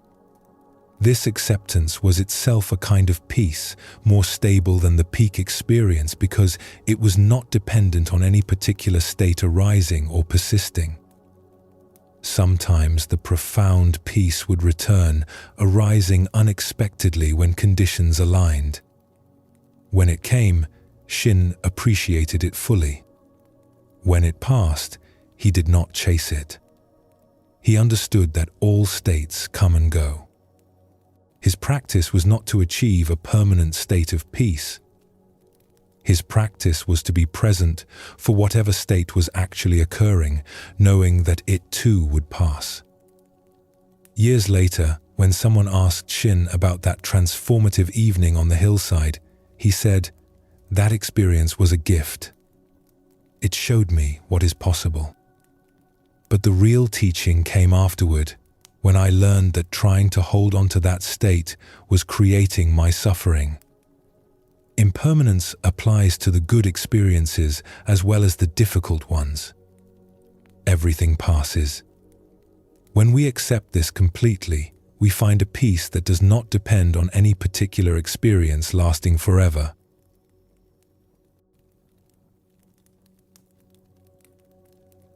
These two stories reveal the same truth about mental impermanence. Akane learned that difficult mental states do not last forever, even when they feel permanent.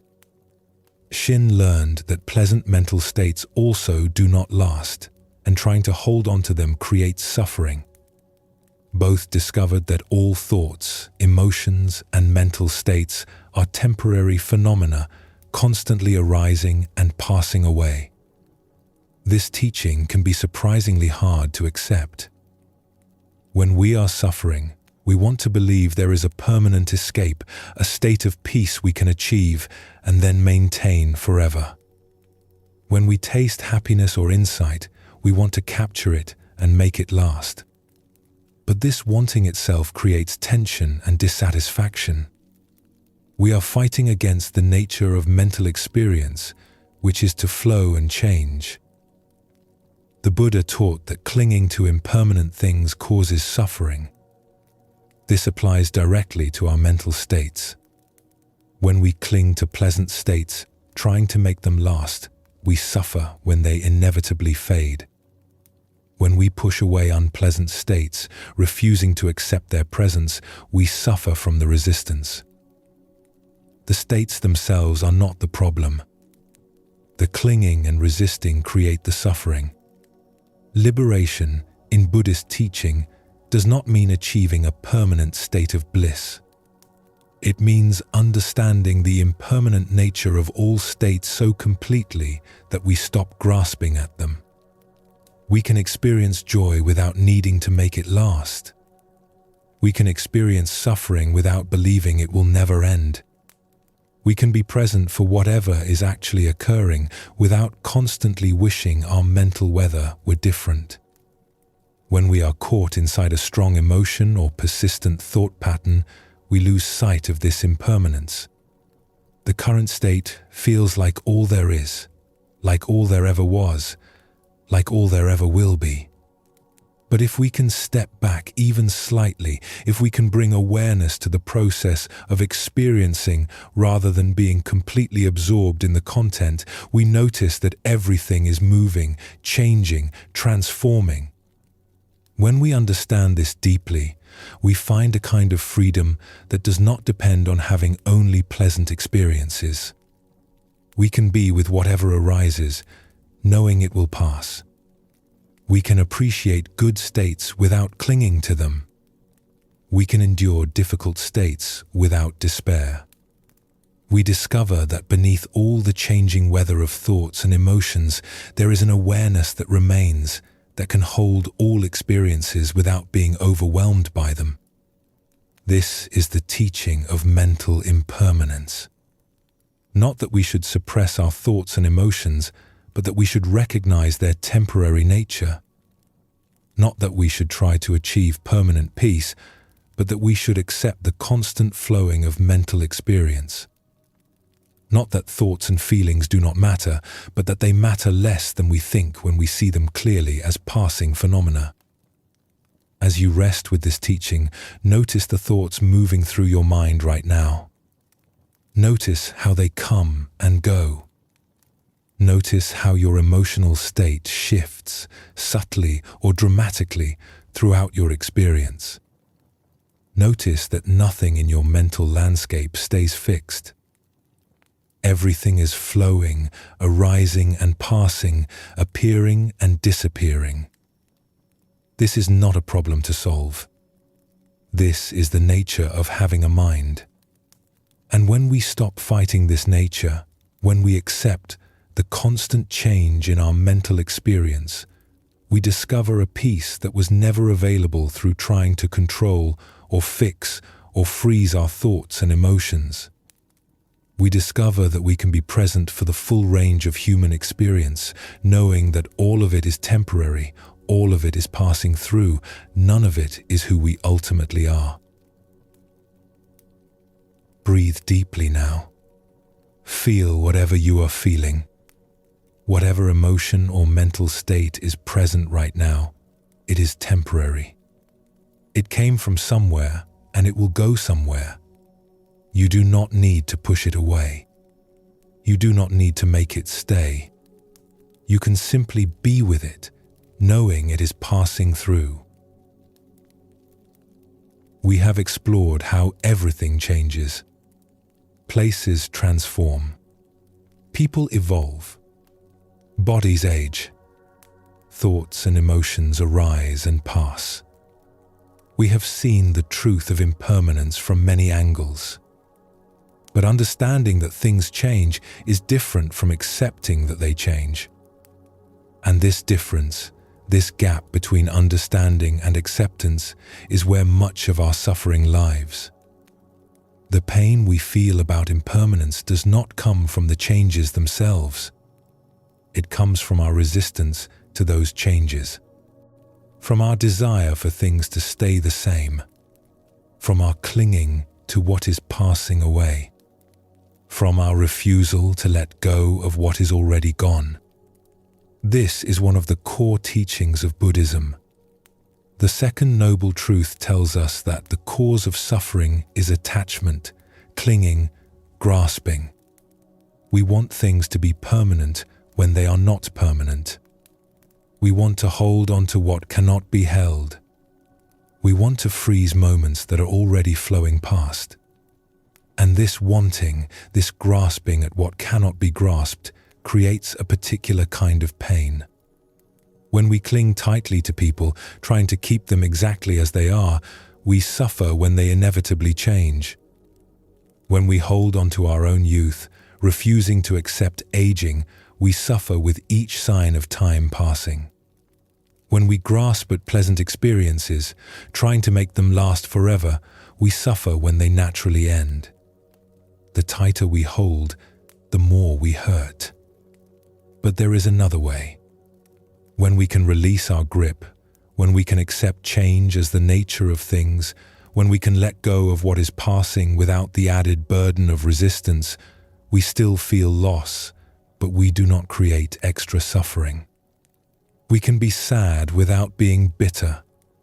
We can grieve without being destroyed. We can let things go without feeling like we are losing ourselves. This is not about becoming cold or detached. It is about loving with open hands instead of clenched fists.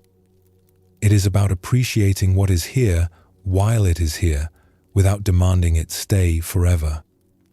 It is about flowing with life's changes rather than standing rigid against them, being broken by their inevitable arrival. Consider a story that shows what happens when we try to hold too tightly. In a village known for its craftspeople, there lived a widow named Etsuko, whose husband had been a master woodworker. For 30 years, they had worked together.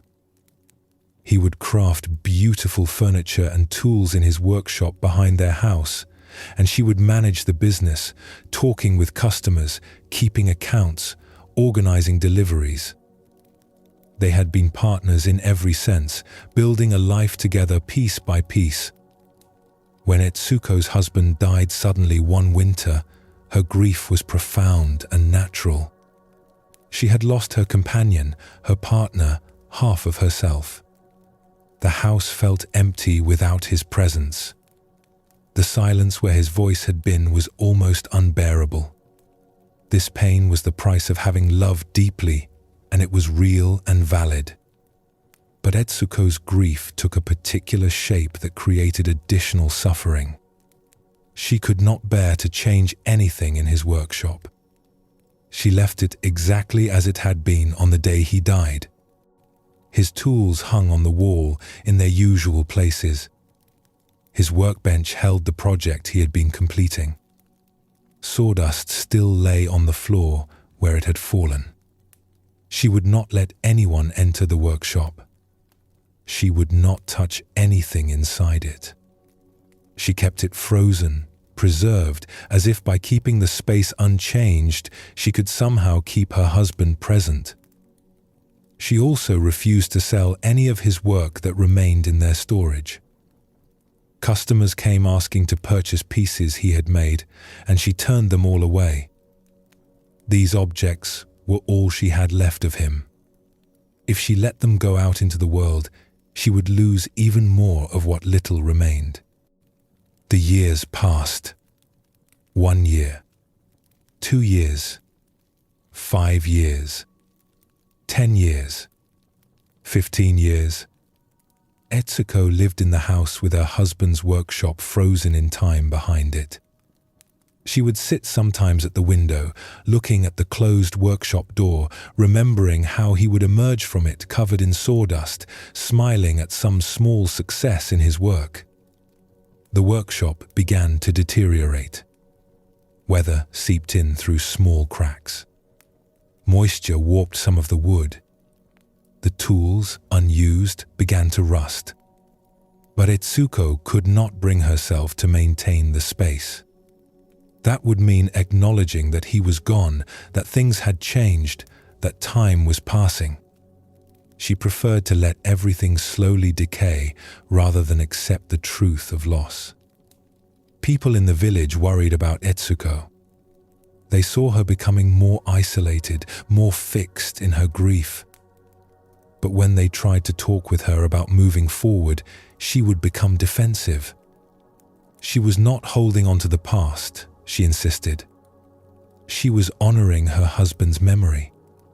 She was being faithful to what they had shared. One spring, a young woman named Yui arrived in the village seeking an apprenticeship. She wanted to learn woodworking and had heard that Etsuko's late husband had been a master. Yui came to the house and asked if Etsuko would consider letting her learn from the tools and unfinished work in the workshop. "My husband is gone," Etsuko said coldly. "His workshop is closed." "I understand," Yui said gently. "But his knowledge does not have to be gone. If I could study his tools, his techniques, the work he left behind, something of what he knew could continue. Is that not a kind of honoring?" "You do not understand," Etsuko said. "If I let anyone into that workshop, if I let anything change, I will lose what little I have left of him." Yui nodded and left without arguing. But she returned several weeks later with a different question. "May I ask you about your husband's work? Not to enter the workshop, just to hear you talk about what he did?" Etsuko hesitated. She had not talked about her husband's work in years. It hurt too much. But something in Yui's sincere interest made her agree. They sat together and Etsuko found herself describing the different types of wood her husband had preferred, the tools he had crafted himself, the particular techniques that had made his work distinctive.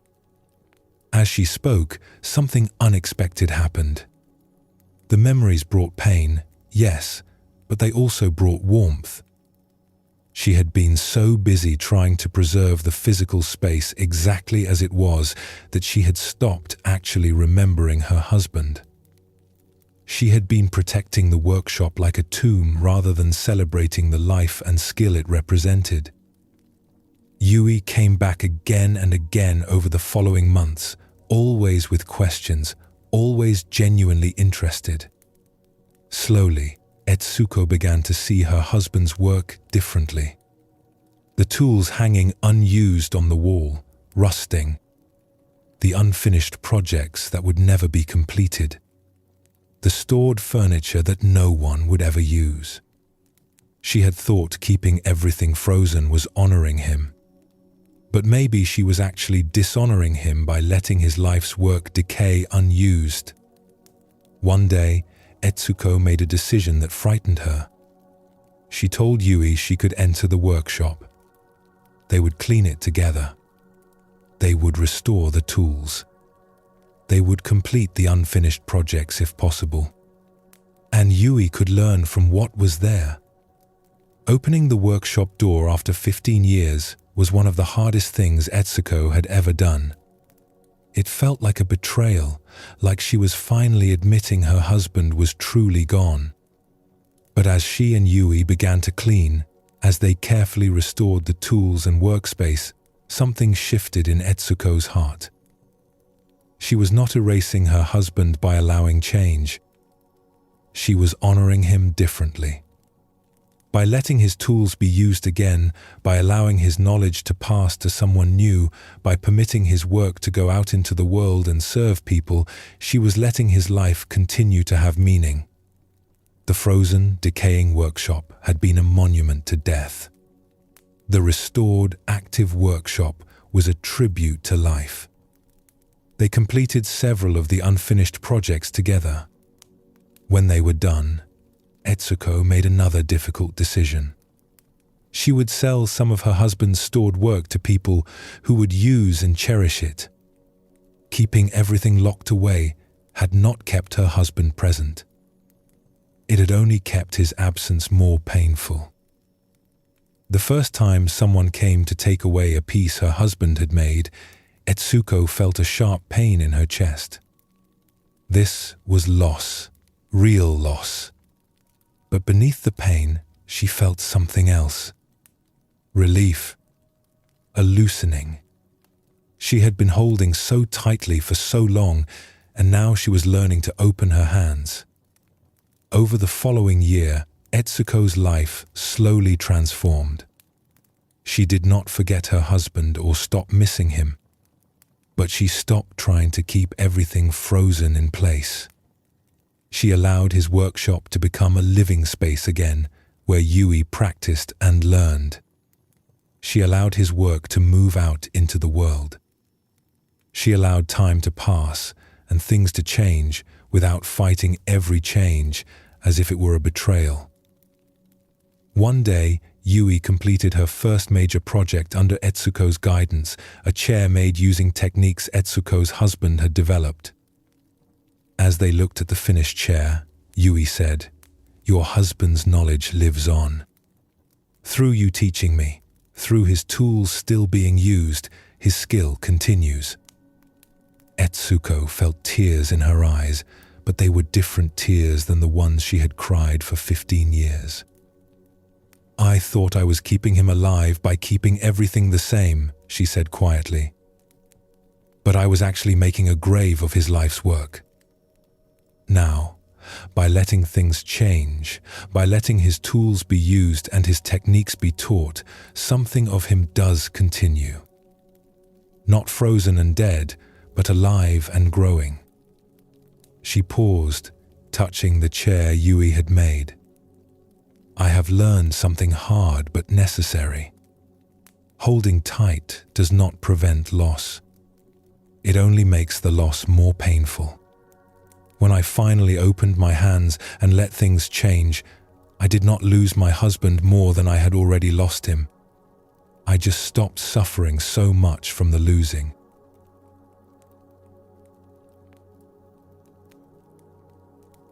Etsuko's story shows us clearly how clinging to permanence creates suffering. Her grief was natural and understandable. But her refusal to accept change, her attempt to keep everything frozen exactly as it was, added years of additional pain to the original loss. She suffered not just from her husband's death, but from her resistance to accepting that death and allowing life to continue. This pattern appears in countless forms in our lives. We try to keep relationships exactly as they are, refusing to let them evolve, and we suffer when they inevitably change anyway. We cling to our self-image from younger years, and we suffer with every sign of aging. We want our children to stay children, and we suffer as they grow and become independent. We demand that our circumstances remain stable, and we suffer when life brings unexpected changes. The Buddha did not teach that we should not care about things or people. He taught that clinging to them, grasping at them, demanding they remain permanent when they are not permanent, creates suffering.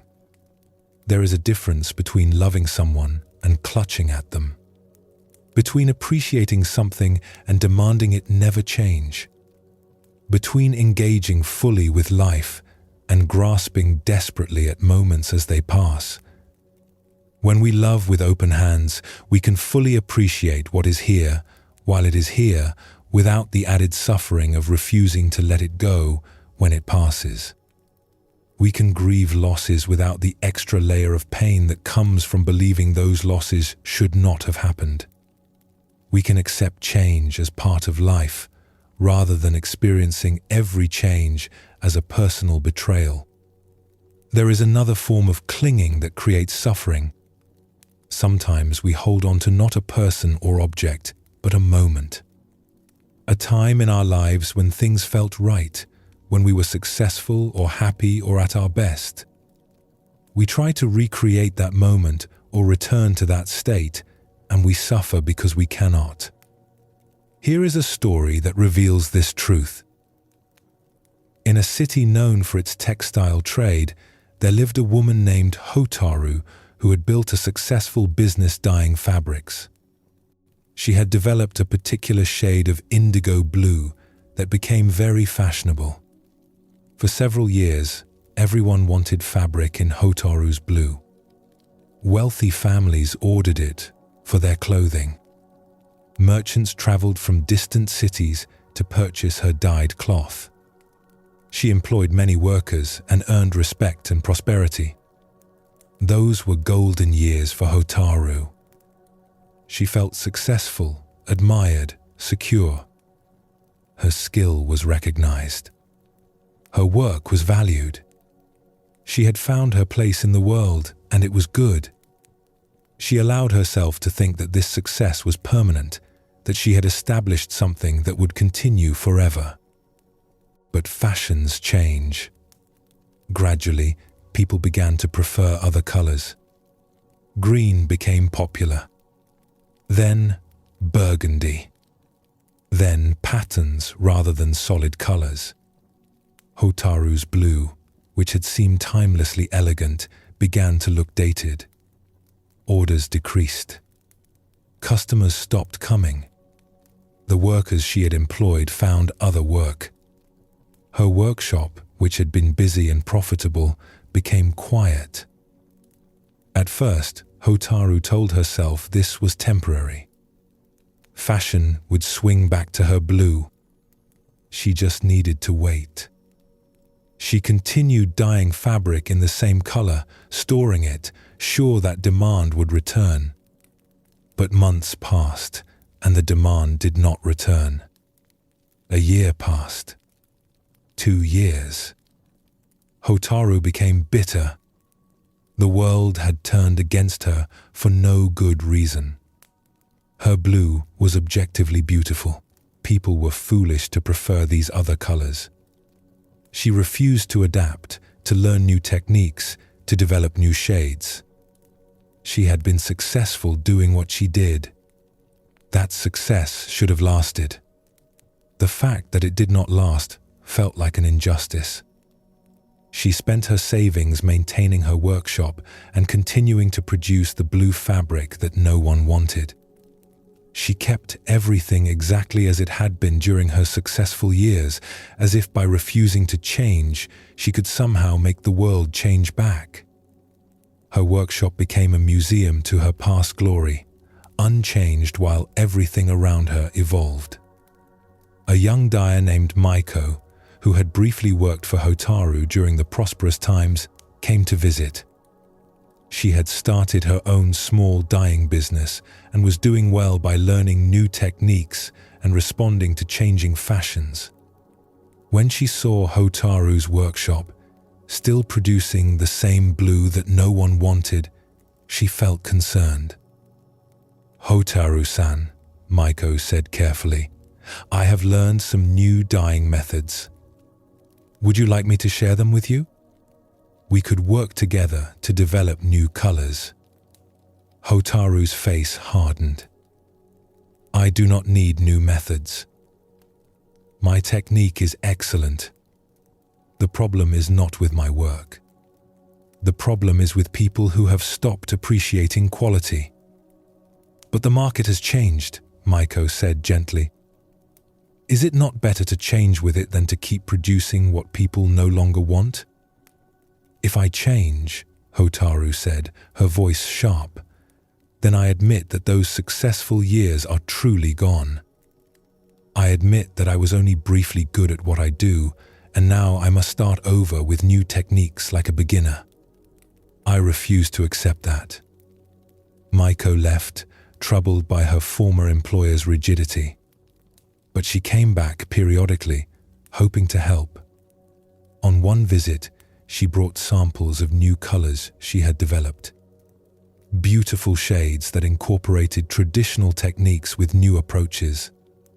She hoped seeing the work might inspire Hotaru. But Hotaru barely looked at the samples. "This is not real dyeing," she said. "During my successful years, I did real dyeing. This is just chasing after whatever people want this week." "Is it chasing?" Maiko asked quietly. "Or is it adapting? Is it abandoning your skill, or is it applying your skill in new ways?" After Maiko left, Hotaru sat alone in her workshop surrounded by bolts of blue fabric no one wanted. She was running out of money. She would soon have to close the workshop entirely.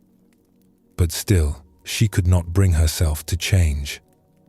Changing would mean accepting that her golden years were truly over. It would mean admitting that success is temporary. It would mean letting go of the identity she had built during those years as the master of that particular blue. One night, unable to sleep, Hotaru walked through her quiet workshop.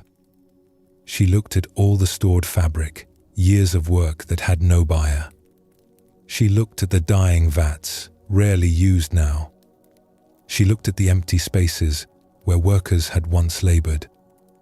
And she realized something that made her want to cry.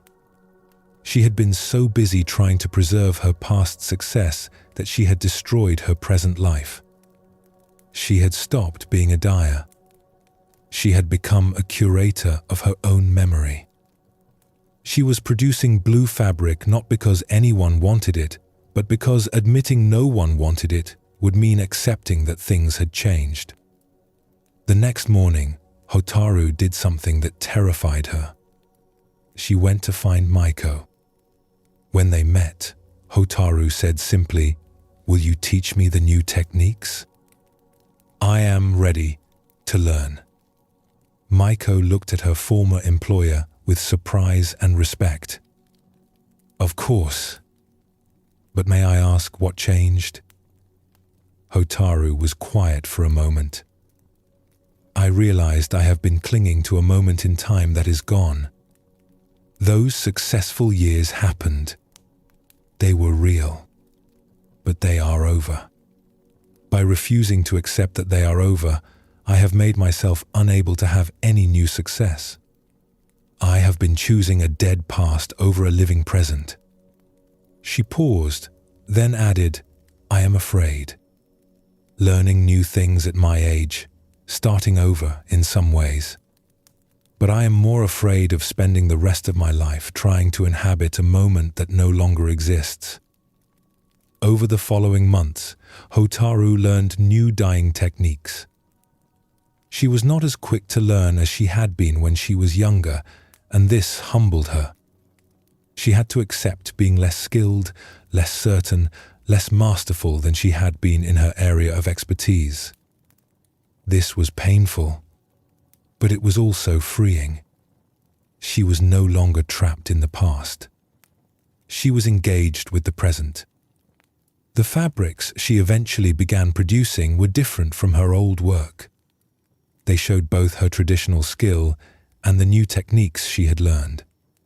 They were not better or worse than her famous blue. They were simply different. And people began to buy them. Hotaru never became as successful as she had been during her golden years.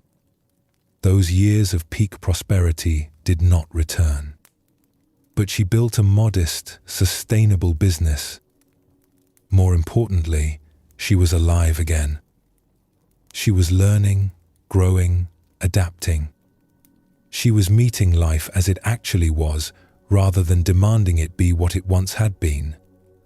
Years later, someone asked Hotaru about her famous blue. "Do you ever make it anymore?" "Sometimes," Hotaru said. "When someone specifically requests it. But I no longer see it as the only thing I can do. That blue was perfect for one moment in time. But time passed. I can either spend my life trying to return to that moment, which is impossible, or I can find out what this moment asks of me." She smiled. "I wasted years clinging to past success, refusing to accept it was over. I created so much suffering for myself.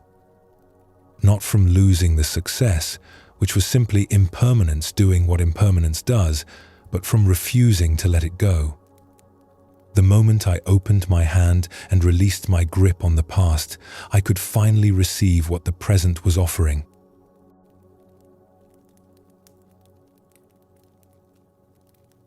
Both Etsuko and Hotaru show us the same teaching from different angles.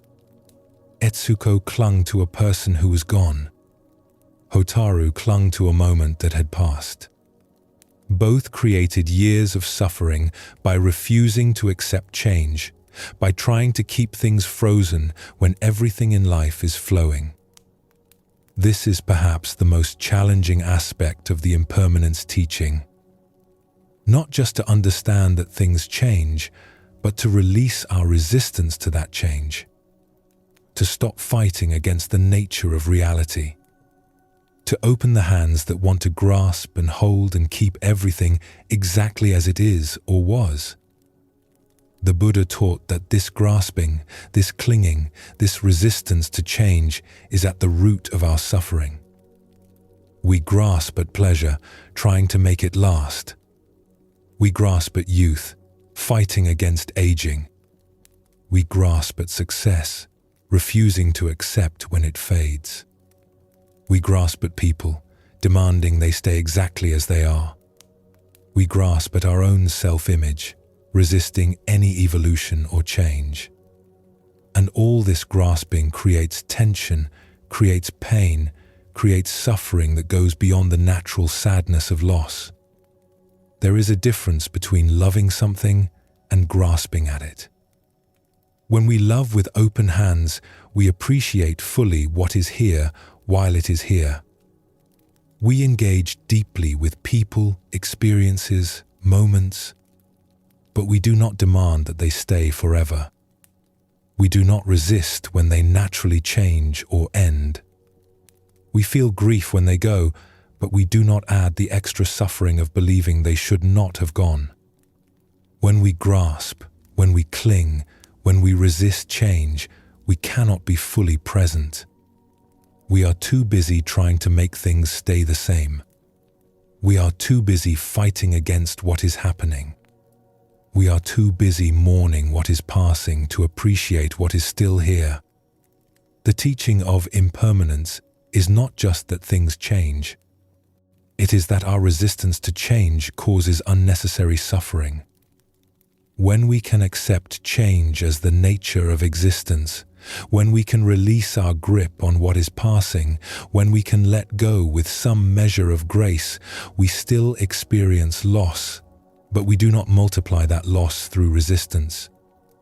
This is one of the deepest practices in Buddhism. Learning to hold things lightly. Learning to love without grasping. Learning to appreciate without demanding permanence. Learning to let go when it is time to let go. Not because we do not care, but because we understand the nature of reality and we choose to flow with it rather than against it. This is the practice the teaching of impermanence invites us to. Not to stop loving or caring, but to love and care with open hands. To appreciate what is here while it is here. To let go when it is time to let go. To flow with change rather than standing rigid against it.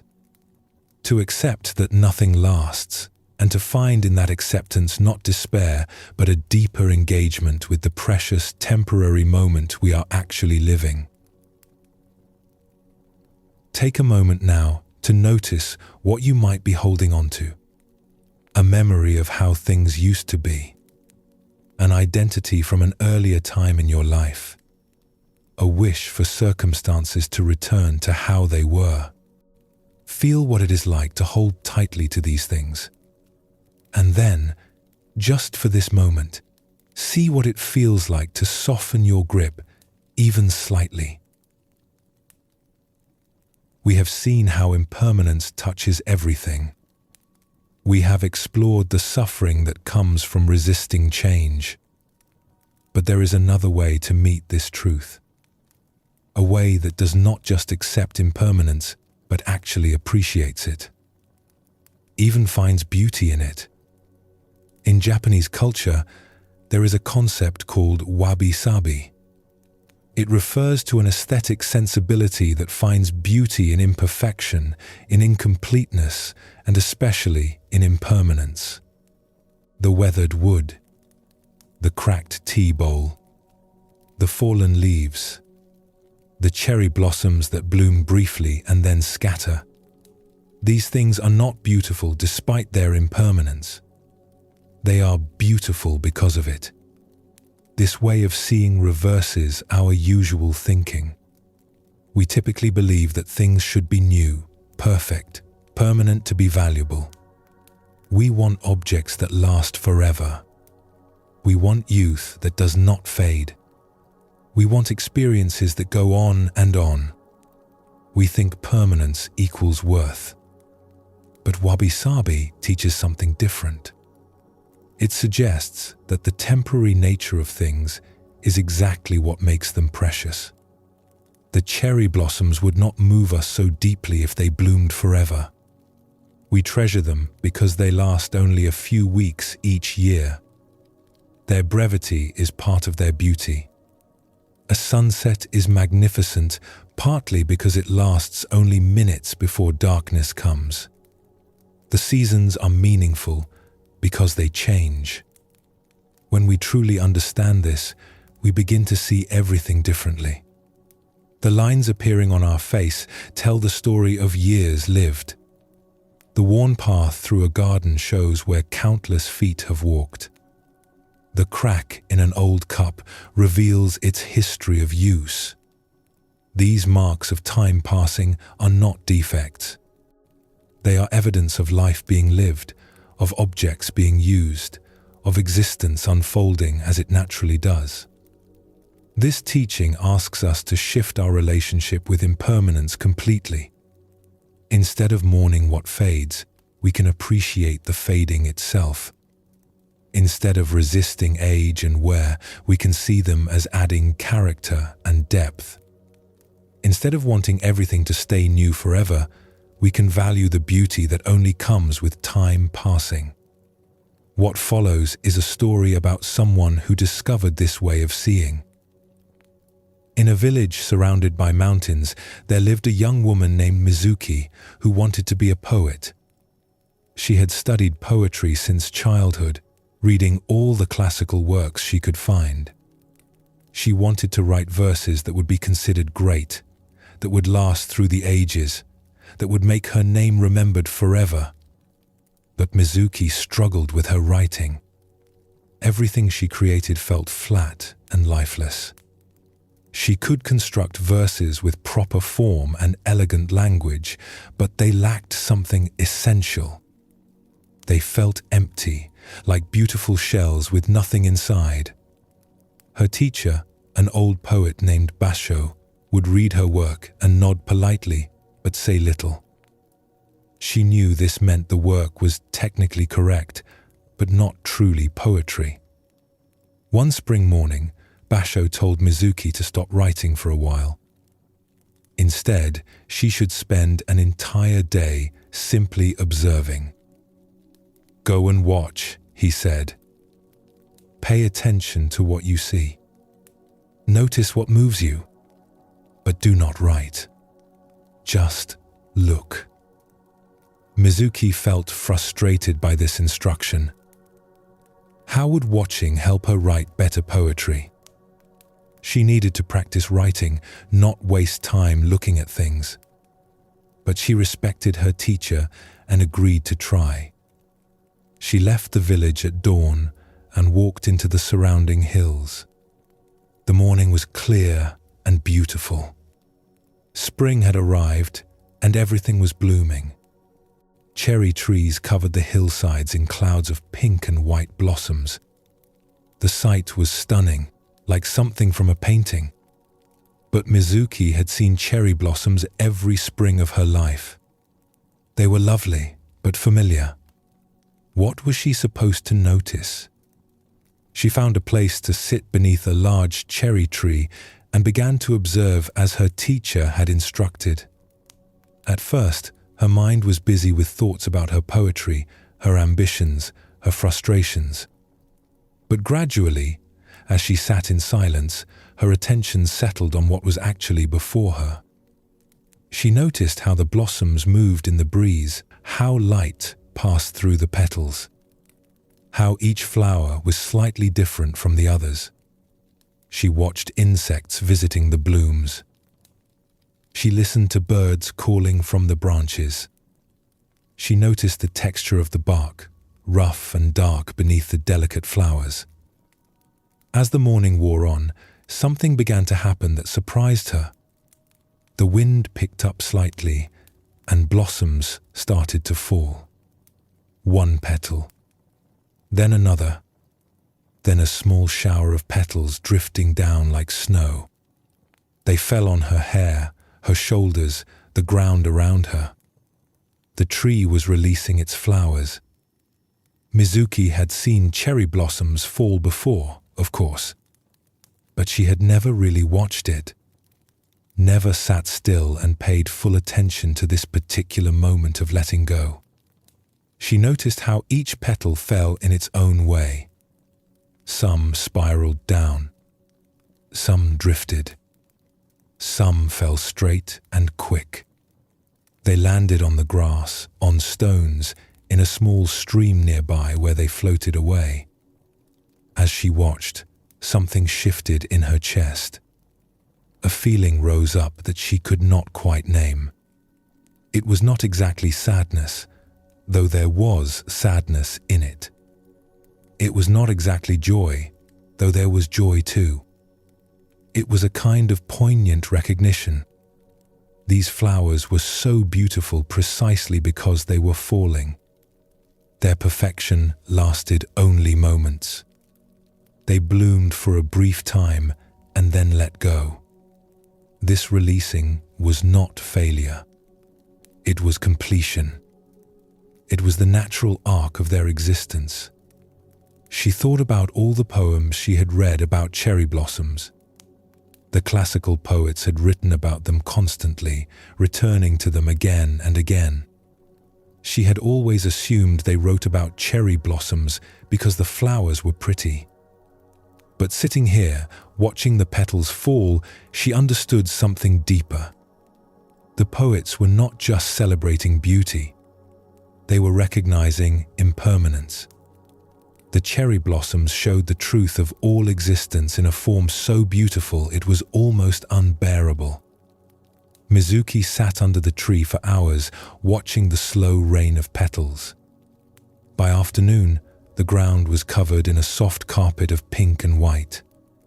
The tree, which had been full and glorious in the morning, was now half bare. Its moment of peak bloom had passed, and this passing was as beautiful as the blooming had been. When she finally walked back to the village that evening, Mizuki understood something she had not understood before. She had been trying to write poetry about eternal truths, timeless beauty, things that would last forever. But poetry was not about the permanent. It was about the temporary. It was about capturing a moment that was already passing. It was about holding up the truth of impermanence in a form that let others see it clearly. That night, she wrote a poem. It was very simple, just a few lines about cherry blossoms falling into a stream and floating away. Nothing profound or complicated. Just what she had seen, what she had felt, the moment of beauty and letting go. When she showed the poem to Basho the next day, his face changed as he read it. He looked up at her with something like recognition. "Now you are beginning to understand," he said. "This is poetry." "But it is so simple," Mizuki said. "Just blossoms falling. Nothing important." "Everything important is in those falling blossoms," Basho replied. "Birth and death, beauty and loss, the whole truth of existence. You finally stopped trying to write about eternal things and wrote about what is actually real. What is real is always temporary. This is what poetry has to capture." Over the following months, Mizuki's writing transformed. She stopped trying to write verses that would last forever and started writing about moments that were already passing. A morning mist burning off a field. An old dog sleeping in a patch of sun. Footprints in snow beginning to melt. Each poem captured something temporary, something that existed only briefly and then was gone. And paradoxically, by writing about the temporary, her poems began to feel more lasting. They held truths that did not change precisely because they accepted that everything changes. Years later, when Mizuki had become a respected poet herself, students would ask her how to write good poetry. She would tell them, "Do not try to write about things that last forever. Nothing lasts forever. Write about things as they are passing. Find the beauty in fading, in ending, in letting go. The most enduring art is made from the most temporary materials. Words that capture impermanence somehow escape impermanence themselves." She would often add, "I wasted years trying to write about eternity." But eternity is an abstraction. What is real is this moment, this breath, this flower that is already beginning to fade. When we can see the beauty in that, when we can honor the temporary instead of resenting it, we discover what poetry actually is. We discover what life actually is.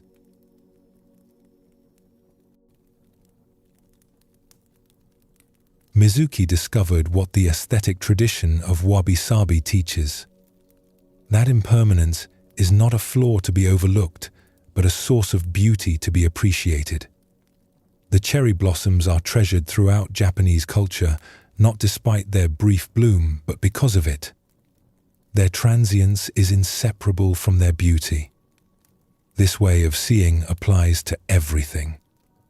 A face marked by time tells a story that a young face cannot tell. An old building weathered by decades carries a character that a new building lacks. A well-used tool shaped by years of hands has a presence that a factory-fresh object does not possess. The marks of impermanence are marks of authenticity, of life lived, of time passing honestly. When we can see this way, aging becomes interesting rather than tragic. We notice the silver in hair, the lines around eyes, the weathering of skin as signatures of experience. We see objects not as things that should stay pristine, but as participants in time, gathering stories, developing patina, becoming more themselves through use and age. The teaching goes even deeper. Things are precious because they do not last. If cherry blossoms bloomed forever, we would stop noticing them. If youth lasted eternally, we would not treasure it. If moments went on indefinitely, we would not be present for them.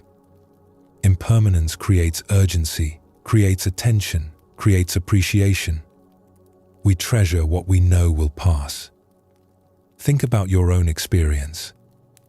Which moments stand out most vividly in your memory? Often they are moments when you were aware, consciously or unconsciously, that something was ending or changing. The last day of a trip, a child's graduation, a final conversation with someone before a parting. These moments are vivid precisely because we knew they were temporary. The impermanence made us pay attention. Another story can deepen our understanding of this truth. In a workshop on the edge of a forest, there lived an old craftsman named Takeshi who made furniture from wood. He had been working with wood for over 60 years, and his pieces were sought after throughout the region. But Takeshi's furniture was unusual. Unlike other craftsmen who tried to make pieces that looked perfect and new, Takeshi created furniture that was designed to show its age. He used techniques that allowed the wood to move and shift over time. He left surfaces unfinished so they would develop color and texture through use and exposure. He designed joints that would show slight gaps as the wood aged. His pieces did not fight against time. They welcomed it. When people first purchased Takeshi's furniture, some were disappointed. It did not look as pristine as the furniture from other makers. It already showed the marks of being handmade, slightly imperfect, openly showing its construction. Why would they pay good money for something that was not perfectly polished and uniform? But Takeshi would tell them, "You are not buying furniture that looks good on the day you bring it home. You are buying furniture that will become more beautiful as you live with it. Give it 10 years, 20 years, 30 years. Then you will see what I am making." And he was right. After years of use, Takeshi's furniture transformed. The wood darkened and developed a rich patina that no finish could replicate. The slight gaps he had left room for became part of the character as the wood expanded and contracted with seasons. The surface texture that came from hands touching the wood day after day, from objects being placed and removed, from life being lived around these pieces, created a depth of beauty that new furniture could never possess. People would sometimes bring other furniture to show Takeshi, expensive pieces from famous makers, perfectly constructed and finished. "Look how perfect this is," they would say. "Every joint is invisible. Every surface is flawless." Takeshi would nod appreciatively. "That is excellent craftsmanship," he would agree. "But I wonder what it will look like in 20 years. Will age add to its beauty or diminish it? Has the maker designed it to welcome time or to resist time?" He would run his hand over his own work, pieces he had made decades earlier. "This table has been used every day for 30 years. You can see the wear near the edges where hands have gripped it. You can see the fading where sun has touched it. You can see the marks of life lived around it. These marks make it more beautiful, not less. This is what I am trying to create. Furniture that participates in time rather than fighting against it." A young carpenter named Hiro came to study with Takeshi. At first, Hiro struggled to understand what his teacher was doing. He had learned that good woodworking meant perfect joints, smooth finishes, pristine surfaces. But Takeshi seemed almost careless, leaving things unfinished, allowing imperfections. "Why do you not sand this more smoothly?" Hiro would ask. Or, "Should we not fill this gap?" Takeshi would smile patiently. "I am not making furniture for the moment it leaves my workshop. I am making furniture for years from now. That gap will close and open with the seasons. That rough texture will be smoothed by 1,000 hands. I am leaving room for time to finish what I start." One day, an elderly woman came to the workshop with a chair Takeshi had made for her parents 50 years earlier. The chair had been used daily by her family. It was worn, weathered, marked by decades of life. But it was also beautiful in a way that took Hiro's breath away. The wood glowed with a depth of color he had never seen. The surface had a texture that seemed almost alive. The piece carried a presence, a dignity that came from having been truly lived with. "Can you repair it?" the woman asked. "Some of the joints have loosened." Takeshi examined the chair carefully, his old hands moving over it with recognition and affection. "I remember making this piece," he said. "Your father came to me when he was first married. I can repair the joints. But I want you to see something first." He pointed out details to Hiro. The way the wood had darkened unevenly, creating subtle patterns. The wear on the armrests where thousands of hands had gripped. The slight depression in the seat from decades of sitting. The marks on the legs where someone had habitually rested their feet. "This chair has become beautiful through use," Takeshi said. "Through time passing. Through life being lived. When I made it, it was just wood and joints. Now it is something more. It carries stories in its grain. It has become itself through aging."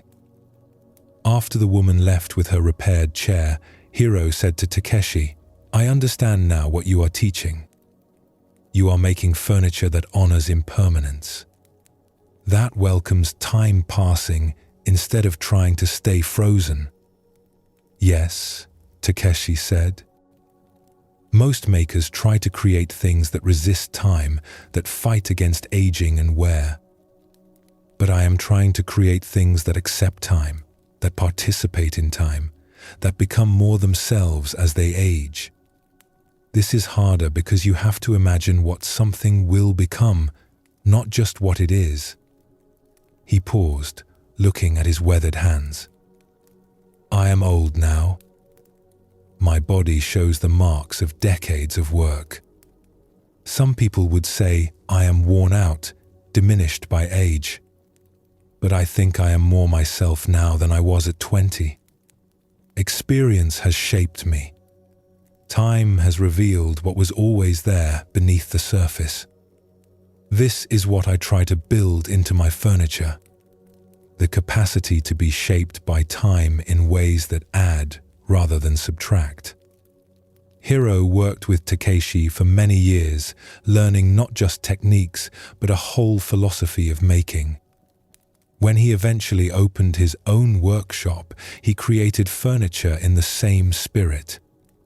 Pieces designed to welcome time, to show their age honestly, to become more beautiful through use and wear. People would sometimes ask Hiro why his furniture did not look as perfect as other makers' work. He would say, I am not making furniture to look at.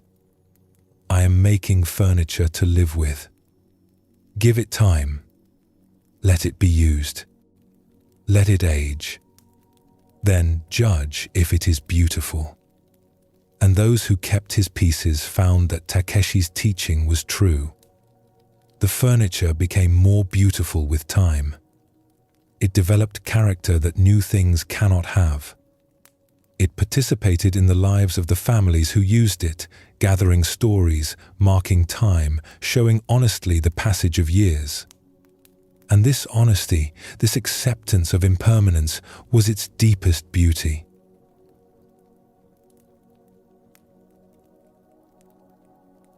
Both Mizuki and Takeshi teach the same truth.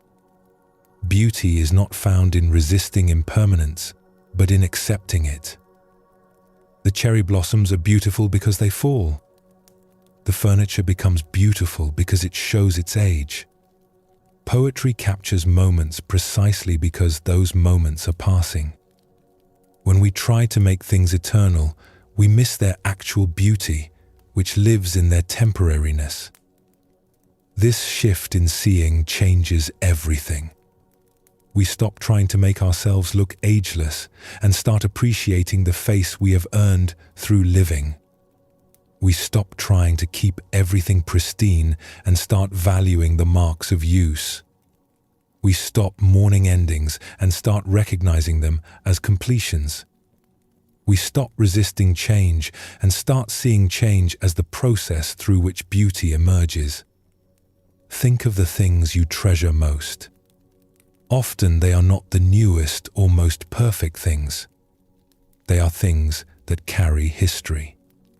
The book, worn from many readings. The path smoothed by countless footsteps. The photograph faded by time. The quilt patched and mended. These things are precious, not despite their imperfection, but because of it. They show time passing. They show life lived. When we understand impermanence this way, we can finally be present for life as it actually is. We can appreciate this moment knowing it will pass, and this knowing makes us pay attention more carefully. We can love this person knowing they are temporary, and this knowing makes our love more tender. We can engage with this experience knowing it will end, and this knowing makes us more fully present. The beauty of fading things teaches us that impermanence is not the enemy of value. It is the source of value. Nothing would matter if everything lasted forever. We treasure the temporary precisely because it is temporary. The sunset is magnificent for minutes before darkness comes. The season is meaningful because it yields to the next season. Life itself is precious because it ends.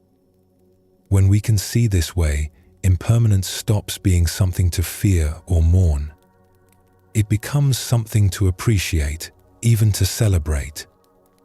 We understand that the marks of time passing are not defects, but distinctions. That aging is not decay, but development. That endings are not failures, but completions. The teaching asks us to shift from fighting impermanence to appreciating it, to see that life's beauty lives precisely in its transience, to understand that we treasure things not despite their temporary nature, but because of it. This shift in perception is profound. It changes not just how we see the world, but how we live in it. We have explored impermanence from many angles. We have seen how everything changes. We have recognized that resisting change creates suffering. We have discovered that impermanence can be a source of beauty rather than only loss. But there remains one essential question. How does this teaching actually change how we live? Understanding impermanence is not just philosophical knowledge. It is not just something to think about or agree with intellectually. When the teaching truly sinks in, when we really grasp that everything is temporary, it transforms how we move through our days, how we relate to people, how we spend our time, how we hold our possessions, how we meet each moment. Someone who deeply understands impermanence lives differently than someone who believes things should be permanent. They make different choices. They have different priorities. They carry themselves with a different quality, not heavy with grasping and fear, but lighter, more present, more free. This lightness does not come from not caring. It comes from caring deeply while also accepting the temporary nature of everything we care about. It is the freedom that comes from releasing the impossible task of making impermanent things permanent. The peace that comes from flowing with change rather than fighting against it. When we truly understand that nothing lasts, we stop wasting time on things that do not matter.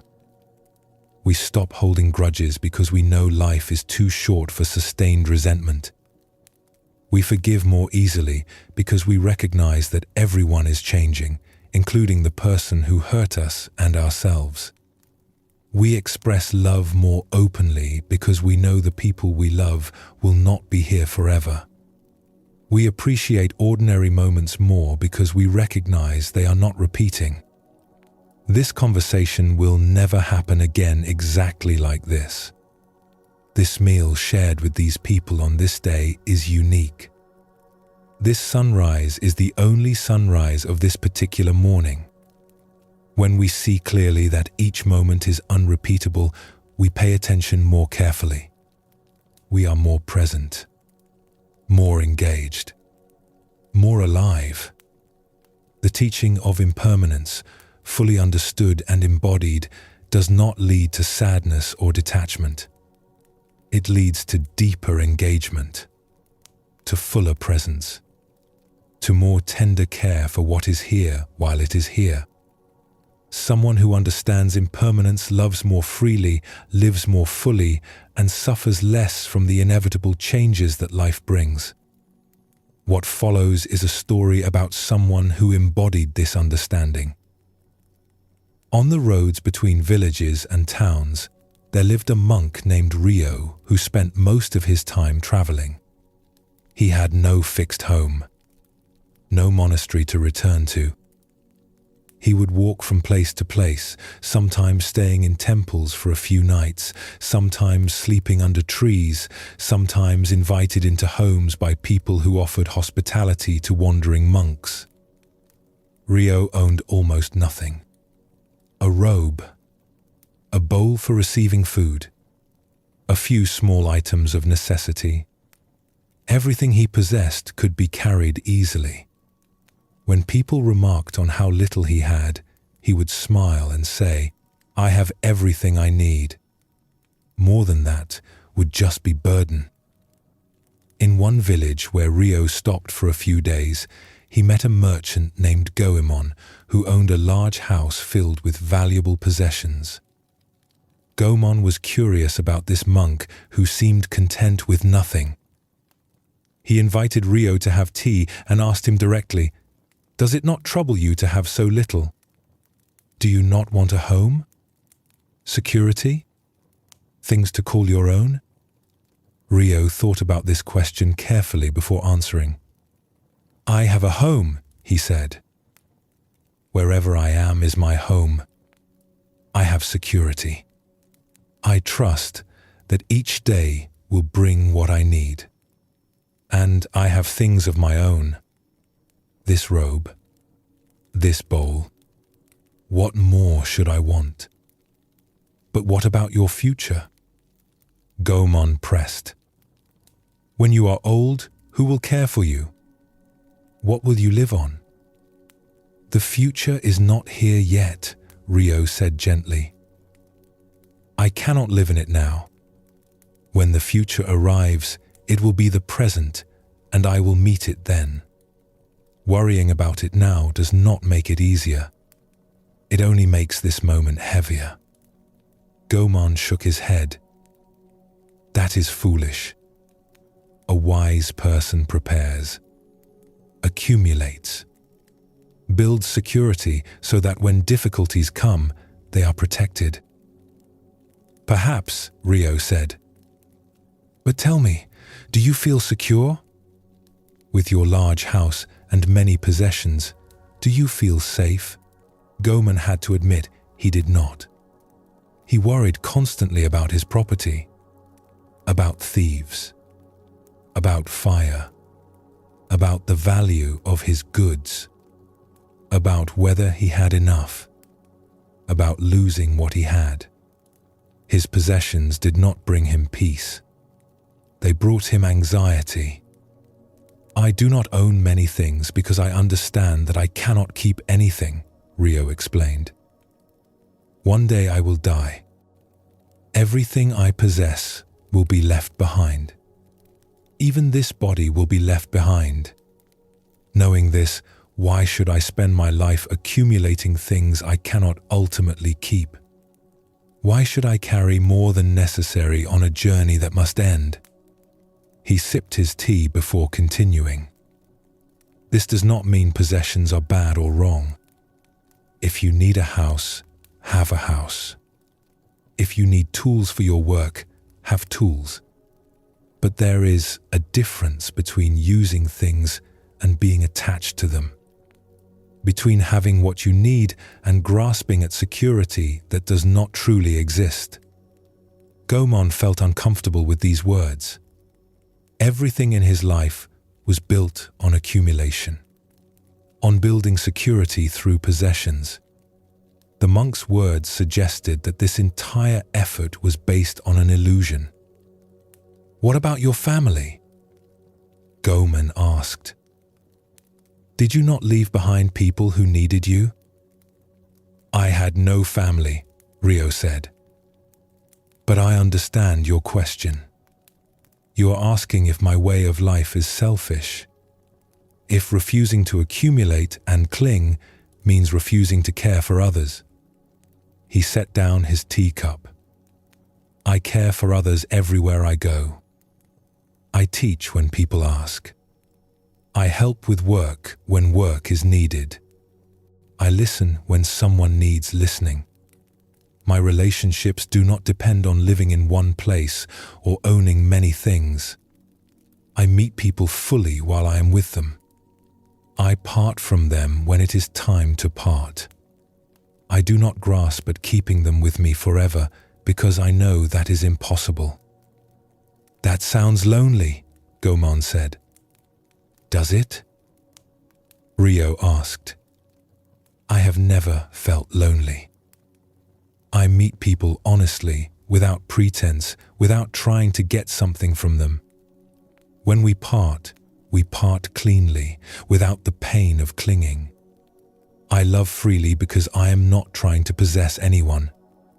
Over the next few days, Gaemon watched Rio interact with people in the village. He noticed something unexpected. The monk was not cold or detached. He engaged warmly with everyone he met. He listened carefully to a woman's worries. He played with children. He helped an elderly man repair a fence. He was fully present, fully engaged. But there was a quality to his presence that was different from how most people interacted. He did not seem to want anything from anyone. He was not trying to impress or gain anything. He gave his attention freely and completely to whatever was before him and then moved on without trying to hold on to the encounter or make it into something permanent. On the day Rio was leaving the village, Gaemon came to walk with him for a while. "I have been thinking about what you said," Gaemon admitted. "About how we cannot keep anything. How everything must be left behind. This troubles me. It makes life seem meaningless. If we lose everything in the end, what is the point?" Rio smiled. "The point is living. Right now. Fully present for what is actually here. We make life meaningless when we spend it grasping at permanence that does not exist. When we use the present only as a means to secure some imagined future.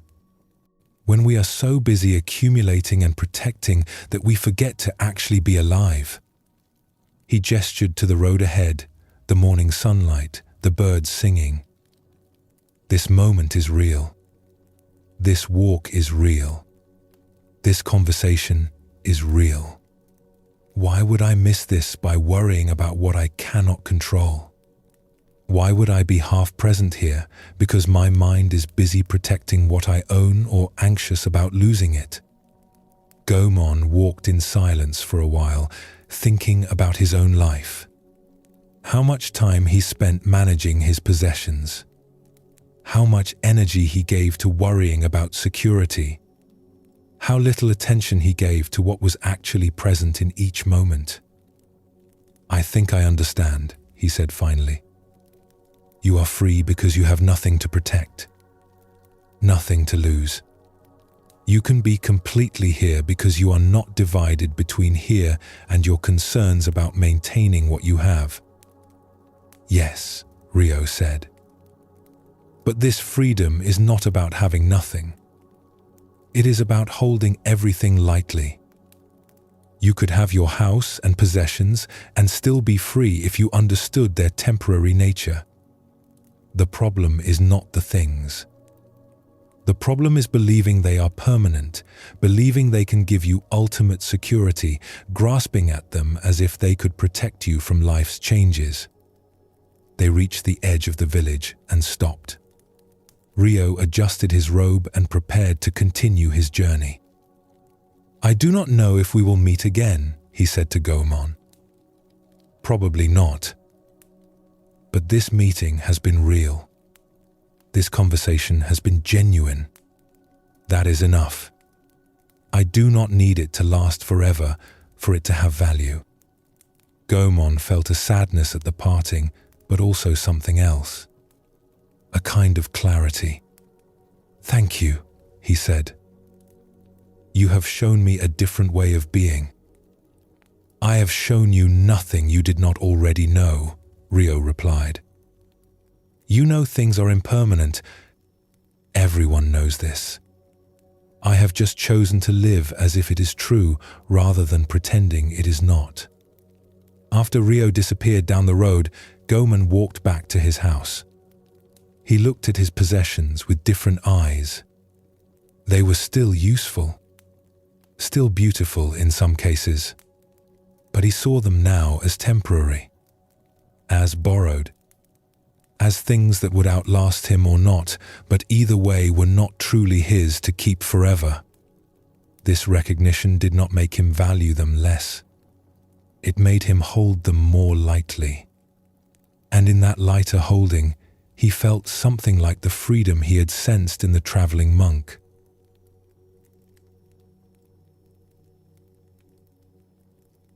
Rio shows us what it looks like to live with full understanding of impermanence. Not as a harsh ascetic denying himself everything, but as someone who has released the burden of trying to make permanent what cannot be permanent. His lightness comes from accepting reality rather than fighting it. This does not mean we should all become wandering monks with no possessions. Most of us have responsibilities, relationships, work that requires us to live in one place and own various things. But we can hold all of it more lightly. We can use what we need without grasping at it. We can love people without trying to possess them. We can engage fully with life without demanding it stay the same forever. When we live this way, many things change. We stop accumulating beyond what we actually need because we understand we cannot ultimately keep anything. We forgive more easily because we know holding resentment wastes the limited time we have. We express appreciation more often because we recognize people will not always be here. We take fewer things for granted because we see their temporary nature more clearly. Understanding impermanence makes us more present, not less. More engaged, not more detached. We can throw ourselves into life fully, precisely, because we know it will not last. The temporary nature of everything is not a reason to withdraw. It is a reason to show up completely. There is another way this teaching manifests in how people live. Not through lightness and traveling, but through presence and attention to what is here now. In a village surrounded by rice fields, there lived an elderly woman named Sora who tended a small garden behind her house. She was quite old, perhaps 80, and her body had become frail. She moved slowly and tired easily. She knew, without anyone saying it directly, that she did not have many years left. Perhaps not many seasons left. But Sora did not spend her time mourning what was passing or fearing what was coming. Instead, she poured her attention into her garden. Each spring when planting season came, she would work in the soil with complete attention, as if this might be the last time she planted seeds. She handled each seedling with care. She noticed the quality of the earth, the temperature of the air, the way sun moved across the garden through the day. When summer came and the plants grew, Sora would visit her garden multiple times each day. Not to work necessarily, but just to see, to notice, to appreciate. She would stand beside the tomato plants and observe how the fruit was ripening.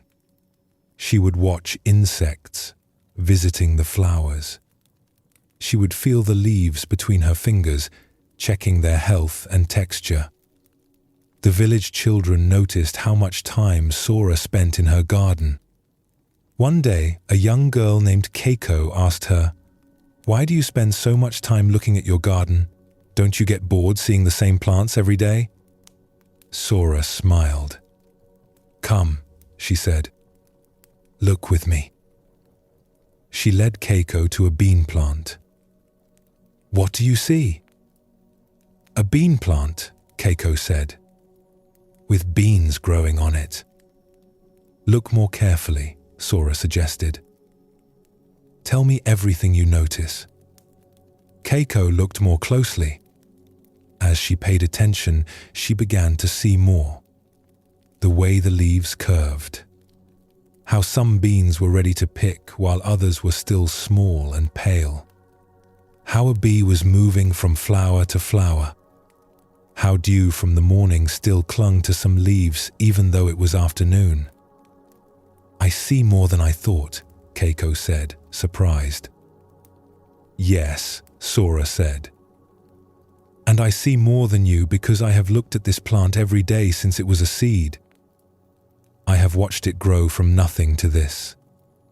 I know which leaves were damaged by wind, which stems I had to support. I know this particular plant, not bean plants in general. This one. She touched a leaf gently. And I look carefully because I know I will not be here forever. Maybe I will see this plant make beans this year. Maybe I will not be here next year to see new beans. This knowing makes me look carefully now. Makes me appreciate what is actually here while I can see it. Over the following weeks, Keiko began visiting Sora's garden regularly. Sora would show her things to notice. The way a squash blossom opened in the morning. How rain brought worms to the surface. How the soil changed color when it needed water. She taught Keiko to really see what was before her, not just glance at it and move on. Most people look at things but do not see them, Sora explained. They are too busy thinking about other things. Planning, remembering, worrying. But the actual world is here, now, full of detail and beauty. When we know that we will not be here forever, that this moment will not repeat, we can finally be present for it. One afternoon, they were sitting together in the garden when Sora said, "I think this may be my last garden. My body is very tired. I feel the seasons turning in my bones. But I am not sad. I have had many gardens, many years of planting and growing and harvesting. I have been very fortunate." Keiko felt distressed. "Don't talk about dying. You will have more gardens." "Perhaps," Sora said. "Perhaps not. It does not matter. What matters is that I am here now. This garden is here now. I can see it and touch it and appreciate it. This is enough." She looked at Keiko with kind eyes. When you are young, you think everything will last forever. You think there will always be time. Later, you realize time is precious. Everything is temporary. And this realization can make you either sad or awake. I choose to be awake. Keiko visited often after that. She learned not just about gardening, but about a way of being present. About noticing what is actually here instead of being lost in thoughts. About appreciating the temporary without mourning that it is temporary. When autumn came and Sora's garden began to fade, they harvested together what had grown. Sora moved slowly, tiring quickly, but she was fully present for the work. As they collected the last of the tomatoes, Sora said, "Everything that grows must also fade. The same force that makes seeds sprout makes leaves fall. This is not sad. This is complete. This is how life works." Sora did pass away that winter. Keiko grieved, but she also felt grateful. Sora had taught her something essential: how to be present for life while having life. How to see what is here before it is gone. How to appreciate the temporary without needing it to be permanent. The next spring, Keiko helped Sora's family plant a garden in the same space. As she worked the soil and placed seeds, she thought about Sora. How she had been fully alive until the end. How she had not wasted time wishing things were different. How she had met each moment, even her last season, with presence and appreciation. Keiko carried this teaching forward. As she grew older, she taught other children the same lessons. Look carefully. Be present. Notice what is actually here. Everything is temporary. This is not a problem. This is what makes everything precious.